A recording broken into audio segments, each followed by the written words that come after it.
फिर लाओस से जाओ, कंबोडिया से जाओ, थाईलैंड जाओ, फिर वापस बड़े सप्लाई करेगा। वहाँ से वो बाय रोड आप जा सकते हैं अंकुर वाट। हाँ वही तो वीजा भी नहीं लगेगा आपको, बॉर्डर पे वीजा मिलता है। अंकुर वाट दुनिया का सबसे बड़ा जो मंदिर है वो कंबोडिया में है। कंबोडिया कनेक्टेड विद अपने रामायण से कनेक्टेड। वियतनाम जाके आओ, इतना इजी मैं तो समझा ही नहीं। मनीष वो मिस का ये सबमिट किया, उसके बाद ऑनलाइन है अभी आ रहा है, is on this way and वो अब 5 मिनट में पहुंचे but you start that is so serious. I've never seen something. सिर्फ उसमें वो अपने पूरा ये मैं मिस कर दिया आया को नहीं ऑस्ट्रेलिया। हाँ वो अपने लोकल लैंग्वेज लिखी है। फिर मना ही लिख रहे थे आदि कमी मैं गल्फ सोच की जो मैं मंडे सुनी थी मैंने 1 मिनट टाइम को नहीं किया। मैं घड़ी को इतनी लेट कभी कभी 9 साल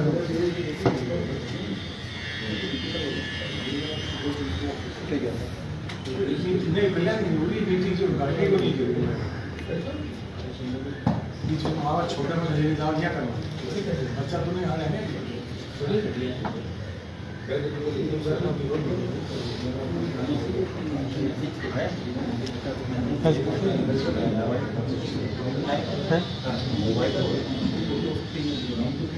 फोटो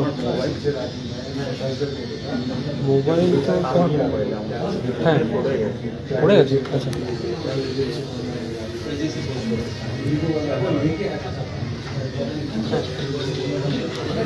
अच्छा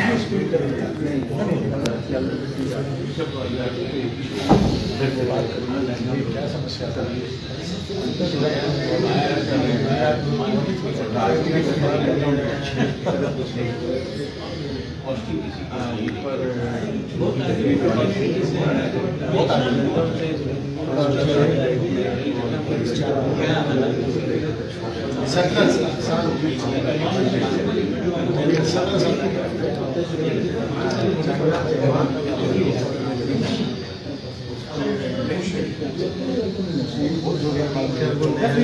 बिना इलेक्शन का सिलेक्शन में है सर।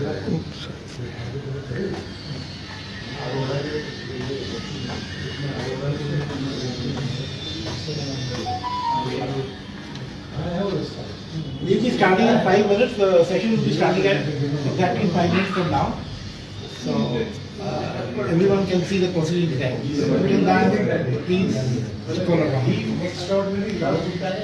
विश्वामित्र के हाईलाइट করব এখানে যখন যাবে বিশ্বমিত্র ওই হাইলাইট में একটাই জাস্ট লোগো আছে তো একটাই লোগো আছে ওখানে হাইলাইট হ্যাঁ হ্যাঁ এই স্যার বলছিল एक बुलेवार्ड स्ट्रीट को एक्चुअली सारे नहीं उसकी खुशी है पर वो भी नहीं क्या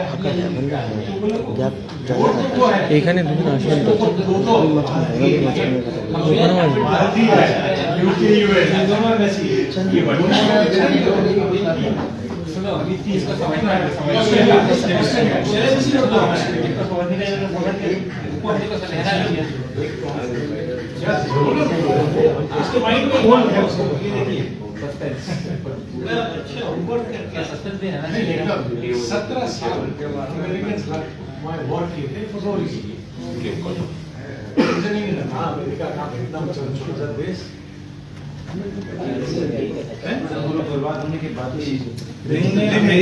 हिस्ट्री में बात आई नहीं है। ऑरेंज गैस का इस्तेमाल किया ऑरेंज ब्लू दोनों जो केमिकल वेपन की जो बात आज ये लोग बात कर रहे हैं कि ये वहाँ पे जेनोसाइड हो रहा है, वहाँ पे ह्यूमन राइट्स वायलेशन हो रहा है, उनको इंटरनेशनल कोर्ट में लेके आएंगे, वहाँ से स्टार्ट करना चाहिए। एजेंट ऑरेंज वो यूज कर रहे थे वो वेजिटेशन को खत्म करने के लिए दिक्कत हो रही थी जो गुरिल्ला वॉर करके लोग ये लोग टनलिंग कर रहे थे। वियतकॉम had a massive network of tunnels which ran into kilometers. Yes. From one hill to another hill. दूसरा उन्होंने क्या किया, अमेरिका के जो प्लेन्स थे, प्लेन उड़ रहे थे, उसी प्लेन को रिपेयर करके अमेरिकन से चला दिया। छोटे छोटे तो होते हैं लोग, पर ऐसा नहीं होता है। अरे छोटे छोटे नहीं होते हैं, सुरेश से अड्डे से लाग रहे थे, जाके देखिए छोटे छोटे कोई सब वो चाइनीज लोग चीना लोग येलो येलो सब है, जाके देखो सब लंबा लंबा। वो जो बास्केटबॉल प्लेयर है, क्या नाम, याओजी, 7 foot 7.5। We will start it in a minute. So the panels will be there maybe 10-15 minutes, but we will once to look at this. So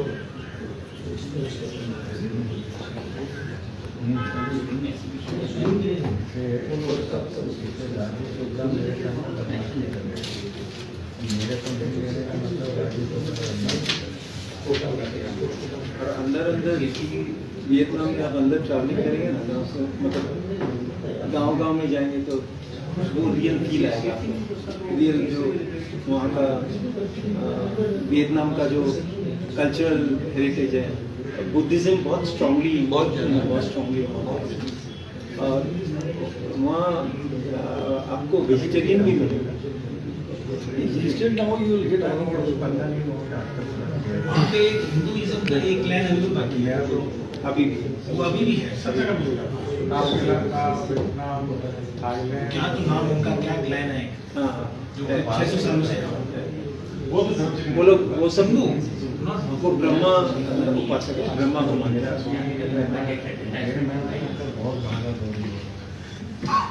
आइए सर, आइए अरे इवेंट है, कभी बॉम्बे हो रहा है, कभी दिल्ली हो रहा है, कभी जैसे आइए यहाँ आइए। ये अपने पीरियड में आप लोग कैसे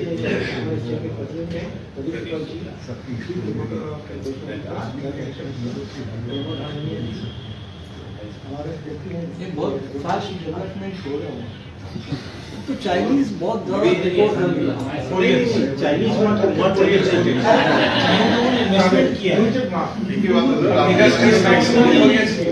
सैमसंग की सबसे बड़ी इंडियन फैक्ट्री है, biggest factory in the world. अब हम शुरू करते हैं सर, आपको क्या अनुमति से हम लोग प्रदीप जी शुरू करें। हाँ जी, शुरू करिए। प्रकाश जी, हाँ, तो आप सभी का धन्यवाद। हम यहाँ पर आज एकत्रित हुए हैं एक बहुत इम्पोर्टेंट विषय को लेके बात चर्चा करने के लिए, परिचर्चा करने के लिए। पहले बात तो मैं प्रकाश जी और विश्वामित्र परिवार को बहुत बहुत धन्यवाद देता हूँ कि जब मैं उनको प्रपोजल दिया तो ये इमीडिएटली एक्सेप्ट किए। हमारा आज का विषय है मैन्युफैक्चरिंग सेक्टर।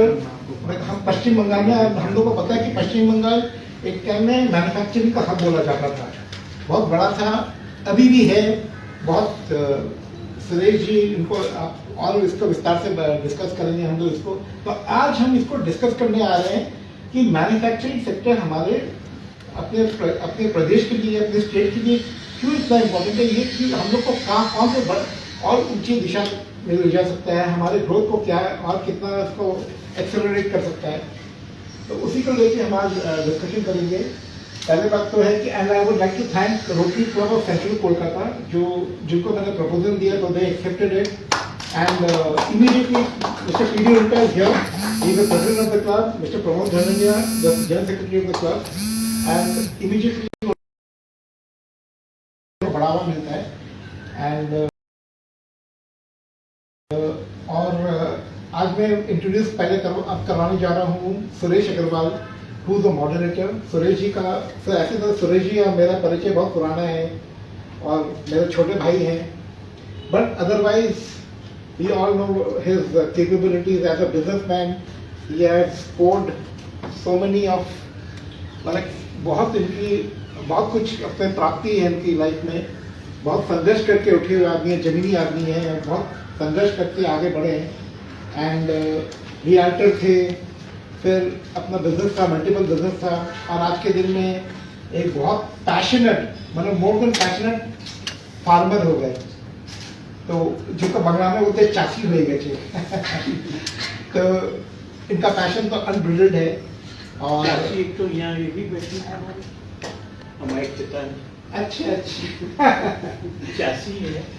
तो आपके Suresh ji will be moderating, and Suresh is also in the executive committee of the Merchant Chamber of Commerce, and he is in the chairman of the Council for Agriculture as well as CSR. And Suresh ji, आप it's all yours, आप शुरू करें sir. Thank you Sunil ji, thank you Vishwamitra, आपको thank you. आप सभी जानते हैं manufacturing sector किसी भी देश की प्रगति के लिए कितना महत्वपूर्ण होता है। हर प्रदेश, हर देश में तरह तरह की सुविधाएं हैं, असुविधाएं हैं। अपने स्टेट की भी एक सुविधा असुविधा सब लोग जानते हैं। तो आज एक छोटी परिचर्चा में ये बात करना चाहते हैं कि अपने बंगाल गवर्नमेंट को इसको कितना सीरियसली लेना चाहिए। खाली बातें कितना करके help कर सकते हैं। कितना हेल्प कर सकते हैं। खाली डिपार्टमेंट्स खोल दिया, सिंगल विंडो बोल दिया या नहीं, यहाँ पर रियली अभी जैसी चीफ मिनिस्टर ममता दीदी हैं, वो दिल से चाहती है एकदम चाहते हैं कि यहाँ कुछ हो। अब उसमें ऐसा यहाँ पर माहौल बना हुआ है पहले का कि उसको वो हटाने में बहुत क्या कब तक हटा पाएंगी, ये बहुत बड़ा क्वेश्चन मार्क है। लेकिन वो चेष्टा पूरी कर रही, दिल से चेष्टा कर रही। अब उसमें कितना उनको हम लोग मिलकर कितना उसको आगे बढ़ाएंगे, वो बहुत बड़ी चीज़। भैया का बोलना ये इस जो एक छवि बन गई है नैनो के बाद, यहाँ कोई इंडस्ट्री नहीं आना चाहती है, बस वही तो। ये नहीं करते हैं, ये सारी गलत बात है। फिर अपने क्यों इतने साल से फिर अपने क्यों बैठे हैं? फिर तो अपने को कहीं चला जाना चाहिए था। टाटा गया तो उसके साथ साथ कितने चले गए, एंसिलरी उसके पीछे आए थे, उसके पीछे चले गए, कहाँ समस्या है? बाकी तो यहीं बैठे हैं। यस, सुनील जी ने जब बताया कोई टाइम में हावड़ा ये जो बेल्ट था, होल वर्ल्ड को मशीनरी का, पाइप्स का, पाइप फिटिंग्स का इतना बड़ा गढ़ माना जाता था, वो आज नहीं। ठीक है, सीपीएम के टाइम में इसका इरोजन शुरू हुआ, अब जाके उसको फिर से लगाए। तो अपने जो सुविधा है उसमें इसको कैसे आगे लेके जाना है, प्लस ये कितना इंपॉर्टेंट है अपने जीडीपी के। आज स्टेट की जीडीपी के लिए आज मैन्युफैक्चरिंग सेक्टर्स का सबसे बड़ा योगदान है। दैट शुड बी कैटलिस्ट, वही आगे बढ़ा के ले जाएगा। मैन्युफैक्चरिंग है तो मैन्युफैक्चरिंग है तो इन्वेस्टमेंट, इसमें वो कोई चर्चा नहीं है। आप सब इंडस्ट्री वाले हैं, मैं तो छोटा मोटा एक फार्म है, और रियल एस्टेट वाले हैं, हम लोग को मैन्युफैक्चरिंग इतना आता नहीं। तो आज बोला सुनील जी मैं बात करता हूँ, मैं समझता हूँ हम लोग को भी समझा है। तो मैं सबसे पहले आप प्लीज इंट्रोडक्शन। हाँ, मैं संजीव जी कोठारी, अपने किंग्स केमिकल, ये बहुत ही नॉलेजेबल, इनका सबको इनका नंबर सबके पास होना चाहिए। कभी भी इनको कोई चीज़ पूछना हो, कोई GST, SMA, MSME, government department के बारे में, he will give you the correct information, दूसरे कहीं ऑफिसर के पास जाने की जरूरत नहीं। संजीव जी सबको करा दे। शंकरलाल जी अग्रवाल, ये पाइनियर है, इनकी इंडस्ट्री का जी ये इलेक्ट्रोड्स बनाते हैं और बहुत सालों से बनाते हैं। बॉम्बे भी तो अपनी फैक्ट्री है, बॉम्बे भी फैक्ट्री है इनकी। एंड एक जो मल्टीनेशनल है उसके जस्ट आज जो डोमेस्टिक है तो सारा मार्केट इनका ही है। अमित जी अपना एक और प्रश्न है। अमित जी आप मैं बताइए। अमित रूंगा, मेरा एडिबल ऑयल्स का काम है, इंपोर्ट एक्सपोर्ट भी करते हैं, एडिबल ऑयल्स को मैन्युफैक्चरिंग भी करते हैं। ज़्यादा इंडस्ट्रियल कम्प्लेक्स में मेरी लास्ट 22 ईयर्स से करती है। अरुण जी, अरुण बागला, हम लोग रॉ मटेरियल्स में डील करते हैं पेपर मिल्स के लिए, जो कि पेपर मिल में पेपर मैन्युफैक्चरिंग में रॉ मटेरियल लगता है, मेनली वेस्ट पेपर। मेरा नाम पंकज बजाज। हमारे 3 प्लांट हैं, 2 कलकत्ता में, एक पंजाब में। हमारा टेक्सटाइल मशीनरी का काम है, और इसके अलावा हमारे 2 और डिवीज़न, एक जूट डिवीज़न और एक इंटरनेशनल ट्रेडिंग डिवीज़न। और 2 पैनलिस्ट हैं तो अब हम शुरू करें पैनल डिस्कशन। क्वेश्चन, क्यों मैन्युफैक्चरिंग सेक्टर इंपॉर्टेंट है अपने स्टेट की इकोनॉमिक डेवलपमेंट के लिए? तो एनीबॉडी कैन स्टार्ट, जैसे आप लोग को अच्छा लगे। एक एक करके सब अपना थैंक यू सुरेश जी। जैसा कि आपने शुरुआत में ही, स्टार्टिंग में ही बोल दिया, तो समा बांधने जैसी बात होती है ना, कि हमको मैन्युफैक्चरिंग से ग्रोथ लाना है, स्टेट का जीडीपी बढ़ाना है, और अगर यूनिट प्रॉपर्ली रन करे तो डेफिनेटली कमर्शियलाइजेशन होगा, इंडस्ट्रियलाइजेशन होगा, ग्रोथ बढ़ेगी, एम्प्लॉयमेंट जनरेट होगा, सब लेके होगा। कुछ आंकड़ा आप लोग के सामने रखना चाहते हैं कि आज यद्यपि मैन्युफैक्चरिंग सेक्टर पूरे भारतवर्ष में और अब अपने स्टेट बंगाल में भी 10% ऑफ द जीडीपी और जॉब के लिए सिर्फ 10%। परंतु 10% लगता है इतना छोटा सा आंकड़ा, सिर्फ 10% है, बाकी तब क्या है। लेकिन 10% मैन्युफैक्चरिंग के कारण नेशनल का कैपिटल इन्वेस्टमेंट 20% आता है मैन्युफैक्चरिंग सेक्टर से, 35% प्रोडक्टिविटी ग्रोथ आता है मैन्युफैक्चरिंग से, 60% एक्सपोर्ट्स आता है मैन्युफैक्चरिंग से, और 70% ऑफ बिजनेस में रिसर्च और डेवलपमेंट एक्सपेंडिचर जनरेट होता है मैन्युफैक्चरिंग से। तो ये सबको अगर साथ में लें तो एक बहुत बड़ा चंक मैन्युफैक्चरिंग से होता है। इसलिए ये मैन्युफैक्चरिंग सेक्टर में अगर हम लोग कॉन्सेंट्रेट करें और आगे बढ़ाएं तो डेफिनेटली स्टेट के लिए, स्टेट की इकोनॉमी के लिए सुपर बूस्टर होगा। और एक चीज़ इसके साथ जोड़ता हूँ, आज बंगाल सबसे ज़्यादा एमएसएमई यूनिट्स यहाँ पे है, close to 85 lakh units, 85 lakh units है एमएसएमई यूनिट्स बंगाल में। हालांकि उसमें से कुछ सीख हो गई है, बंद है, फिर भी effectively 65 lakh unit regular run कर रही है, जो कि पूरे भारतवर्ष का अगर आंकड़ा देखें तो पूरे भारतवर्ष के टोटल एमएसएमई का 14% एमएसएमई यूनिट बंगाल में। तो इतनी एमएसएमई यूनिट चल रही है, जिसमें माइक्रो लेवल में भी है, मीडियम लेवल में, स्मॉल लेवल में है। ये सब अगर चला सकते हैं यहाँ पे यूनिट, तो मैन्युफैक्चरिंग सेक्टर को ग्रोथ को कौन रोक सकता है। ये कंज्यूमिंग इकोनॉमी है, तो हम लोग को अब मैन्युफैक्चरिंग इकोनॉमी भी बनाना पड़ेगा ताकि इसका ग्रोथ उस लेवल तक, इस तक जाए कि हमारे अपने जरूरत की सब सामानें यहाँ पे ही बना पाए।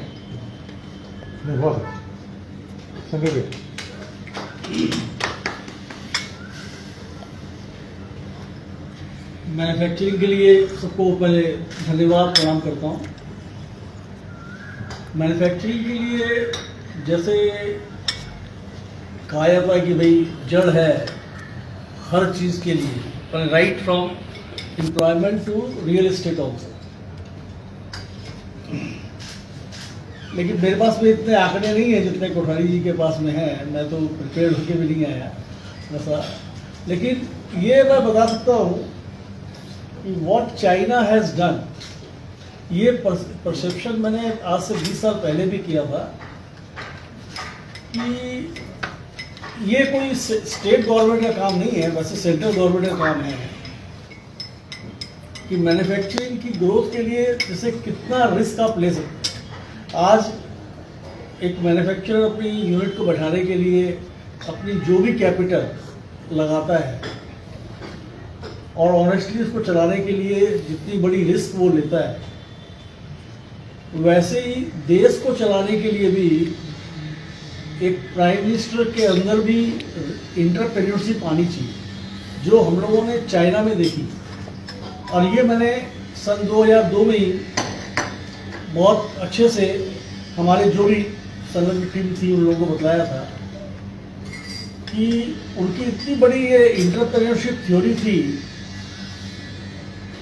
कि हम शुरू में लॉस में माल दे रहे हैं, सब्सिडाइज कर दिया पावर को और लेबर को, क्योंकि मैन्युफैक्चरिंग करने के बाद मेरा ये अपना अनुमान है, मैंने भी काफ़ी माल वहाँ से इंपोर्ट किया था और अंत में मैंने ये अंदाज लगाया कि 80% ऑफ जो मीडियम क्लास के इंपोर्टर थे उन्होंने चाइना से इंपोर्ट करके लेकिन पैसा नहीं कमाया। जो बहुत बल्क इंपोर्टर्स थे जिनका बिजनेस एफएमसीजी के या मान लीजिए कोई स्टील का, जिनका कोई पर्सनल विजिट का नहीं था, यहाँ 70 to 80% जो आदमी साहस करके कूदे और चाइना से जाके माल मंगाया और बहुत सस्ता मिला उनको, अल्टीमेटली उन लोगों ने उसका एक लार्ज पोर्शन वहीं पर होटल, गाड़ी, अम्यूजमेंट और वैकेशन में घूमना, मिलना, 4 दिन आगे स्टे करना, तो होल इंफ्रास्ट्रक्चर। तो आज आप चाइना में देखोगे तो शायद स्विट्जरलैंड से भी ज़्यादा बढ़िया स्पॉट्स हैं घूमने के जो डेवलप हो गए, इतनी ट्रेनें, इतने रूट्स और इतने हाईवेज डेवलप हो गए। तो मैन्युफैक्चरिंग की जो ये परिभाषा बता रहे थे कोठारी जी, मैन्युफैक्चरिंग से ही रिलेट होता है हर चीज। आज हमारे यहाँ रियल एस्टेट का भाव मान लीजिए 18,000 20,000 रुपये स्क्वायर फीट का है, वो वैसा इक्वेशन उसका मैन्युफैक्चरिंग से टैली नहीं करता। आप हम यहाँ बैठे हैं दिल्ली में, बॉम्बे में, बेंगलोर में, आप किसी इंटरप्रेन्योर से बात कीजिए कि भाई लोकेशन की एडवांटेज देते हुए हम आपको सीमेंट का या स्टील का बेस का या कोल बेस का या जूट के बेस का कोई इंडस्ट्री का लगाने का इन्वेस्टमेंट करते हैं, तो वो बोलते हैं कि बंगाल में हमको नहीं जाना। तो जो जैसा ये कोठारी साहब भी बता रहे थे, सुरेश जी भी, सुरेश जी प्रकाश जी बता रहे थे कि भाई वो जो दाग लगा हुआ है उसको ब्लू पेंट करके ममता बनर्जी ने केवल एक इंडिकेशन नहीं दिया, बल्कि वो चाहती थी कि जितनी जल्दी वाइप हो जाए। ये मेरा एग्जाम्पल है खुद का कि हमारी कंपनी में आज 400 450 वर्कर काम कर रहे थे और वहाँ यूनियन फॉर्म हुई और वो 3 साल में यूनियन हट गई, जो मैंने तो अपने 45 साल के कैरियर में कभी देखा नहीं। लेकिन क्या होता है कि अब ये एक अजीब सी प्रॉब्लम है, आपने व्हाइट कुर्ता पहना है और पान पराग का या कोई दाग ऐसा लग गया तो आला दाल डाल करके आप उसको अगले दिन वापस व्हाइट कर लो। कलरफुल शर्ट पे लग गया तो क्या करो? तो ये कलरफुल शर्ट्स पे पिछले कई डिकेड्स का थुका हुआ दाग है जिसको निकालना बहुत मुश्किल है, और हम लोग अब इस छोटी मोटी परिचर्चा में निकाल भी नहीं सकते, लेकिन जरूर ममता जी का विभाजन करके और उनके बारे में ये बातें बता करके धीरे धीरे हम वाइप ऑफ करेंगे इसको। ये बात बिल्कुल सच है कि जो यहाँ रहते हैं उनका रहने का एडिक्शन जो कलकत्ता का है, तो वो एडिक्शन बॉम्बे का रहने वालों को या बेंगलोर का रहने वालों को वहाँ नहीं है, ऐसा भी नहीं मानता। हर आदमी के जहाँ 2-3 डिकेड जब गुजर जाते हैं तो उसके फ्रेंड सर्किल, फैमिली, सोसाइटी ऐसी बन जाती है कि अनलेस एंड अनटिल कोई बहुत बढ़िया क्लियर अपॉर्चुनिटी दिखे वो वहाँ से मूव करना नहीं चाहता। तो हम तो यही चाहेंगे कि बंगाल की उन्नति हो, और बंगाल में ये बात भी जैसे सर ने भी कही कि ममता दिल से चाहती है, और ये हम क्या आज हर आदमी एक्सेप्ट करने को तैयार है। अब कई पॉलिटिकल रीजंस के कारण या कई और चीज़ों के कारण जिसके डिटेल में हम जाना नहीं चाहते, लेकिन उसके कारण हमेशा से होता आया है और उतना सपोर्ट नहीं मिल पाता है। नहीं तो आज बंगाल में जैसे बता रहे इतनी बड़ी मंडी थी, वो सब तो देखिए टाइम फेस के हिसाब से, टेक्नोलॉजी के हिसाब से धीरे धीरे हटी, और कुछ बंगाल के कारणों से भी हटी होगी, जो पिछली गवर्नमेंट के कारण ऐसा हुआ होगा। लेकिन ये मैं जरूर मानता हूं कि वैल्यू एडिशन में जितना इंटरप्रेन्योर तो है ही हम लोग, जब इंडस्ट्री खोलते हैं चाहे वो 5 करोड़ की खोले या 500 करोड़ की खोले, तो हम भी एक बहुत बड़ा रिस्क लेते हैं। और आज के दिन फार्मर से ज्यादा रिस्क जो है इंडस्ट्रीज लोगों को है। आज जितने भी एनपीए अकाउंट होते हैं, जितने कुछ होते हैं, वो अगर फार्मर्स के होते तो उनको तो फ्री लोन मिल जाता, लेकिन इंडस्ट्रीज लोगों को नहीं मिलता है। जबकि सच ये है कि अगर इंडस्ट्रीज का पूरा केयर किया जाए। तो एक बात बताऊंगा, मैं बीच में इंटरप्ट कर रहा हूँ, ये फार्मर का लोन को लेके या तो कोई ढंग से इसको रिसर्च करना पड़ेगा, आप शॉक्ड हो जाओगे। फार्मर्स मतलब ये जो 10, 20, 25, 50 हजार रुपया जो लोन देता है, that is farmer. Agri loan मैं सुरेश जी वो नहीं बोल रहा हूँ। एक और बहुत इंटरेस्टिंग फैक्टर जानना चाहिए आदमी को। नहीं, ये बात सही है। सुनिए ना एक बार, ये 5,000, 10,000, 50,000 वाले कौन है? ये उनके वोटर है, चाहे बीजेपी की हो चाहे किसी की भी हो, उनको तो अंधाधुंध देते हैं लोग, कुछ भी नहीं पूछते हैं, और फिर माफ कर दिया, ये कर दिया और लॉस खाते में निकाल दिया। एक सेकंड और इंटरेस्टिंग बात बताता हूँ, मैन्युफैक्चरिंग से रिलेटेड नहीं है, पर एक बात सोच के देखिए सब लोग, एकदम लेमन क्वेश्चन है। 1947 से लेके 2022 तक स्टेट और सेंटर के कितने बजट हो चुके हैं? मतलब इतने बजट हो चुके हैं कि यहाँ से लेके अगर सोने की सिल्ली भी लगाए तो चांद से घूम के वापस आ जाएंगे। और कितना पैसा एग्रीकल्चर में लगा है आप सोच के देखिए, 70%, 80%, 50% यूनियन बजट का गया कहाँ पैसा? नहीं वो देखिए आज तो करीब 7-8 साल से इन सब चीज़ों पर बहुत ही कंट्रोल किया गया है और कॉन्स्पिरेसी को भी हटाया गया है। आओ भाभी, कॉन्स्पिरेसी को हटाया गया है। ऐसा नहीं है, मेरा कहने का मतलब ये है कि इंडस्ट्रियलाइजेशन से जो हम सबसे पहला काम करते हैं वैल्यू एडिशन, और वैल्यू एडिशन करके आज मिनरल या आपको केवल आयरन ओर और वो माल बेचना हो जो हमारे डिपॉजिट्स है, then somebody else is adding the value and re-exporting to you. अभी मैंने एक पेपर में पढ़ा 39,000 wheels for the trains order has been placed to China by Indian government who was absolutely against otherwise. हमारे पास BIS की list आती है कि भाई आपको ये माल चाइना का नहीं खरीदना अभी, और आज की पेमेंट मेथड है 39,000 व्हील्स का ऑर्डर।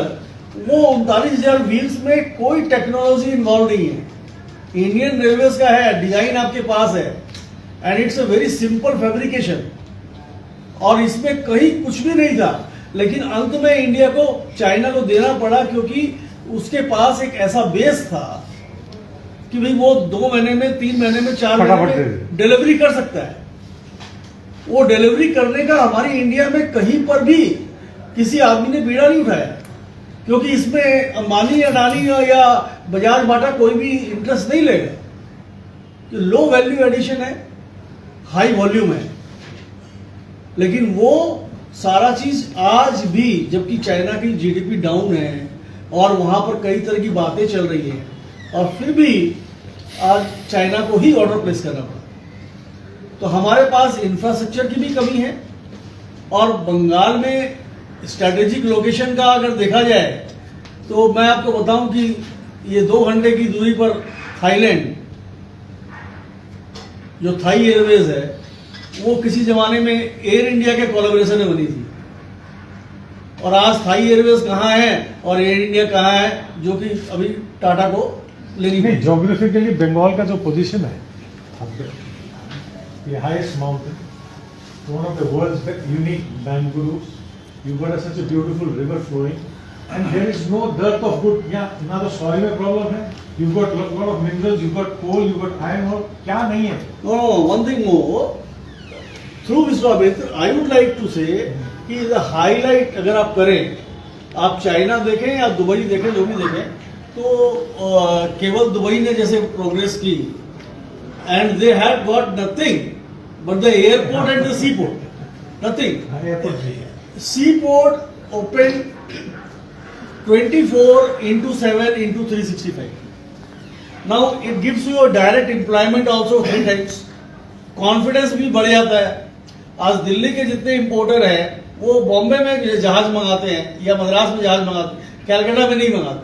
इमीडिएट जो एक बिजनेस है जिसमें हमारा कोई स्वार्थ नहीं है, आप विश्वामित्र के द्वारा आप ये बात बोल सकते हैं कि सबसे पहल आज जो ममता जी कर सकती हैं 24/7 365 डेज, तो जितने पेरिसेबल गुड्स भी हैं, फ्रूट्स भी हैं, वो थाईलैंड से, सिंगापुर से हमारे पास में इतने ज्यादा इजीली आ सकते हैं कि दिल्ली नहीं अभी आ रहे हैं, लेकिन उसको रिलीज कराने में अगर आपका संडे को कंटेनर आ गया तो क्या करेंगे? सही बोल रहे हैं। तो थोड़ा सा correction, if you don't mind. बात ऐसा है, थोड़ा सा हम लोग को अपने आप को करेक्शन करना होगा। 365 डेज यहाँ का पोर्ट भी चलता है, काम होता है। आपका रुकता क्या चीज़ है? खाली कस्टम क्लियरेंस। उसके अलावा सब चीज़ पोर्ट में, पोर्ट रिलेटेड जितनी एक्टिविटीज़ है, कंटेनर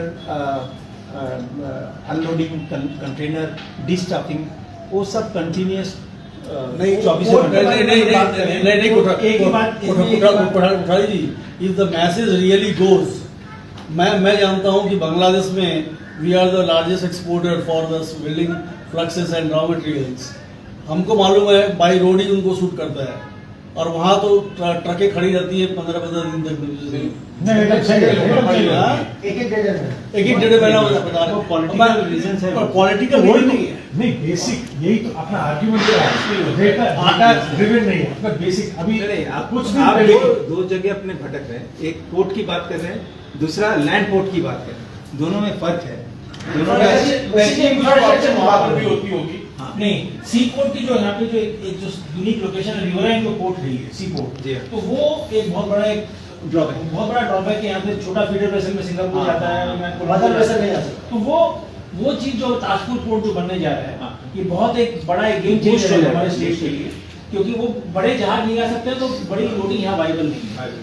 लैंड पोर्ट हल्दिया में करते हैं ना, नहीं, हल्दिया में भी प्रॉब्लम है। हल्दिया में भी ब्रेजिंग नहीं, मैं बोल रहा हूँ अपना विश्वमित्र की तरफ से ये बातें अगर जाएं तो ये there is no doubt, definitely माहौल तो ठीक करना जरूरी माहौल ठीक करना बहुत जरूरी है। बहुत जरूरी है। अभी रिसेंटली एक ग्रुप में भी था, हाँ। किसी ने इंडस्ट्री लगाया, अब उलबेरिया में आईसीबीआई में कोई है तो मालूम होगा, इंडस्ट्री लगाया, तो इंडस्ट्री लगा रहा था, जमीन ले ली, सब कुछ हो गया, कंस्ट्रक्शन शुरू कर रहा था, आके खड़े हो गए। अब कहीं कहीं तो बंद होना पड़ेगा। डाउन द लाइन जो है देखिए, इट हैज टू स्टॉप। ऐसा नहीं है कि ये it has to stop. This can no more be a political need. एक बहुत जबरदस्त गवर्नमेंट ने, बंगाल गवर्नमेंट ने एक स्कीम लाई है, शायद आप लोग सबको ही मालूम होगा। आप अभी जितना हम लोग के टोटल क्लोज टू 100, मैं एग्जैक्ट फिगर नहीं बता पा रहा हूँ, लेकिन 125 के आसपास म्यूनिसिपल कॉर्पोरेशन है वेस्ट बंगाल में, पश्चिम बंगाल में 125। तो 125 म्यूनिसिपल कॉर्पोरेशन को सब चीज में जोड़ दिया गया ऑनलाइन। आप ट्रेड लाइसेंस रिन्यूअल से लेके ट्रेड लाइसेंस नया issue, mutation, land conversion, registration, सब कुछ ऑनलाइन इसमें कर सकते हैं रियल सेंस में। ये खाली बोलने वाली बात नहीं है, रियल में। तो ये भी एक बूस्ट है आपके मैन्युफैक्चरिंग सेक्टर के लिए, बूस्ट है। लेकिन अभी क्या है प्रॉब्लम, पंचायत इलाका को लेकर। अब जैसे उल्लूबेड़िया पंचायत में है, या जगत बल्लभपुर है, या नहीं, प्रॉब्लम वो नहीं है, पंचायत की तो प्रॉब्लम दूसरी है। इसमें क्या देखिए, पंचायत से ज्यादा प्रॉब्लम क्या, पंचायत के पास पावर ही लिमिटेड है। नहीं पंचायत सैंक्शन कितना कर सकता है, यही तो प्रॉब्लम है। नहीं, इतना बड़ा नहीं कर सकता। सब कुछ भी ट्रेड लाइसेंस के लिए तो पंचायत, एनओसी के लिए पंचायत, ट्रेड लाइसेंस तो भाई साहब बल्लभपुर में चला रहे, पूछ लीजिए पंचायत के लिए कितना, रिन्यूअल के लिए कितना पैसा देना पड़ता है। चलिए आगे बढ़ते हैं। 6 महीना तक एक ट्रेड लाइसेंस बनाने में नवंबर में मैंने हुगली में जमीन ली, आज तक ट्रेड लाइसेंस नहीं बना। नहीं, वो प्रैक्टिकल देखिए, ऐसा नहीं है कि पूरी टोकरी तो ममता ने बहुत क्लीन कर दी, लेकिन आज भी हम इसके लायक नहीं हुए कि दिल्ली या बंगलोर या बॉम्बे के किसी इंटरप्रेन्योर को बोलेंगे कि बंगाल की थ्री ये चीज है कि एमएसएमई में पहले लाइसेंस लेना पड़ता था, तो 3 पार्ट में होता है, EM1 EM2। अब वो ऑनलाइन उद्यम आधार मिल जाता है, वो भी ऑनलाइन, कोई चार्ज नहीं लगता है। फोन आता है वंडरफुल। और विदिन 5 नहीं, मेरे ख्याल से अगर ये चीजें डायरेक्ट तो उनके कान में और डाली जाए तो ये बात देखिए पक्की, जैसे आप बता रहे हैं कि छोटे मोटे लेवल पे जहाँ होते हैं। एक बार इनको मनोज जी गुप्ता, प्लीज आप अपने आप को इंट्रोड्यूस करिए, फार्मा इम्पैक्ट्स प्लीज बैठ के खड़े करिए। Myself Manoj Gupta, MD of Pharma Intex Laboratories Private Limited. We are into manufacturing of formulations, pharmaceutical formulations. So we have got 3 units in West Bengal. One is in Behala, which is the oldest one. One in Paraipur and another one in Bardua. So basically what we have been doing, I'm second generation, मेरे father ने unit शुरू की थी, company शुरू की थी। तो आज मैं सेकेंड जनरेशन हूँ and my third generation is study and is ready to come back and join the company. Manoj ji, आप क्या, आप बंगाल के मैन्युफैक्चरिंग सेक्टर का क्या इंपॉर्टेंस देख रहे हैं, क्या प्रॉब्लम देख रहे हैं, क्या ग्रोथ देख रहे हैं, थोड़ा उसके बारे में कुछ बोलिए। सी अगर मैं होलिस्टिकली अगर लिया जाए तो manufacturing sector is always been a interface. ये हमेशा इंटरफेस है between the nature and the mankind. Having said कि अगर इस बात को अगर हम लोग थोड़ा सा आगे एलोबरेट करें तो रोटी कपड़ा और मकान जो बेसिक एसेंस है ह्यूमन नेचर का, ह्यूमन काइंड, मैनकाइंड का, तो वो नेचर ने ऑलरेडी दिया हुआ है हमारे को।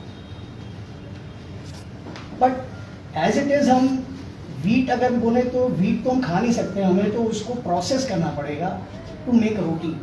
कॉटन सीड्स हमें टेक्सटाइल इंडस्ट्री को देना पड़ेगा प्रोसेस करने के लिए to make fabrics.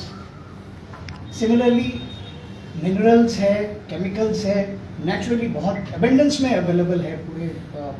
And West Bengal being very fertile land, we have got so much of natural resources which can be converted or processed for larger good of mankind. उसके लिए हमें क्या चाहिए? हमें मैन्युफैक्चरिंग यूनिट्स चाहिए, इंडस्ट्रियलाइजेशन चाहिए, commercialisation चाहिए।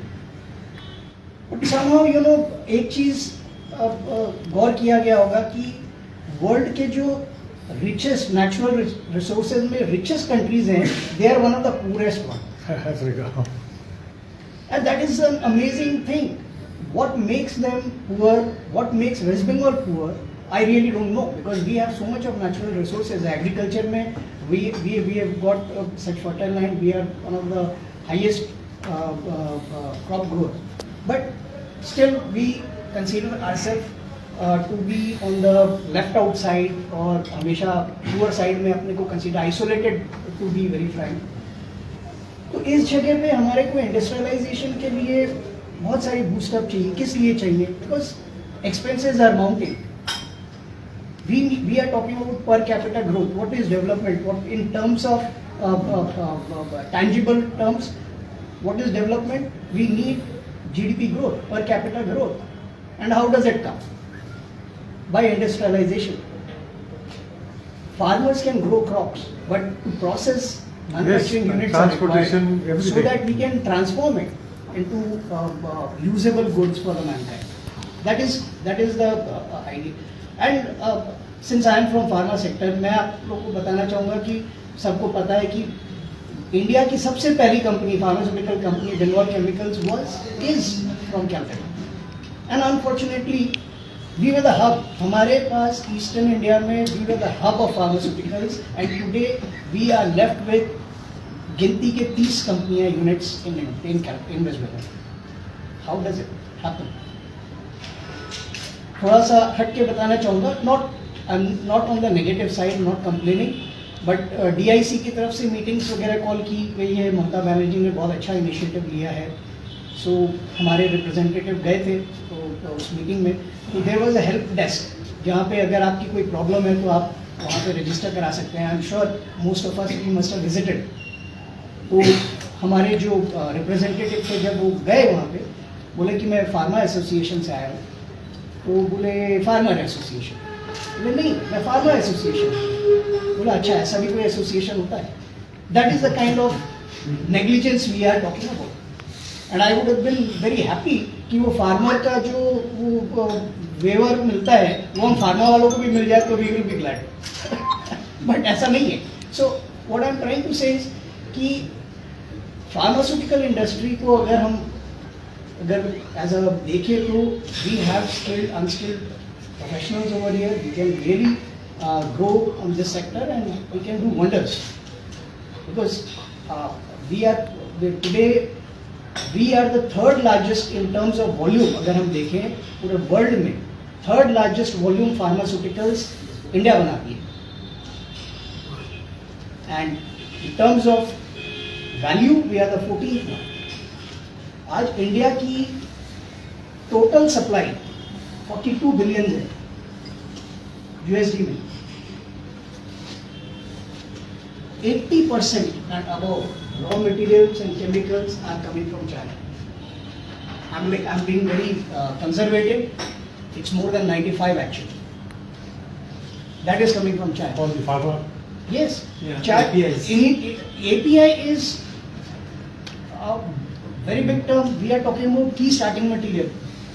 We are talking about intermediates. आज पैरासीटामोल जो हम लोग क्रोसिन के नाम पे खाते हैं, उसका एक इंटरमीडिएट जो है पैप जिसको बोलते हैं, वो चाइना से आता है। एंड चाइना ने उसके ऊपर रेगुलेट किया। वो यहाँ आपने बना नहीं सकते क्या? बना सकते हैं, हम तो बनाते थे, पर इंडियन गवर्नमेंट पॉलिसीज इतनी ड्रास्टिकली WTO के चक्कर में चेंज किया। if I can remember correctly, Mr. Ramvilas Paswan was the chemical and fertilizer minister.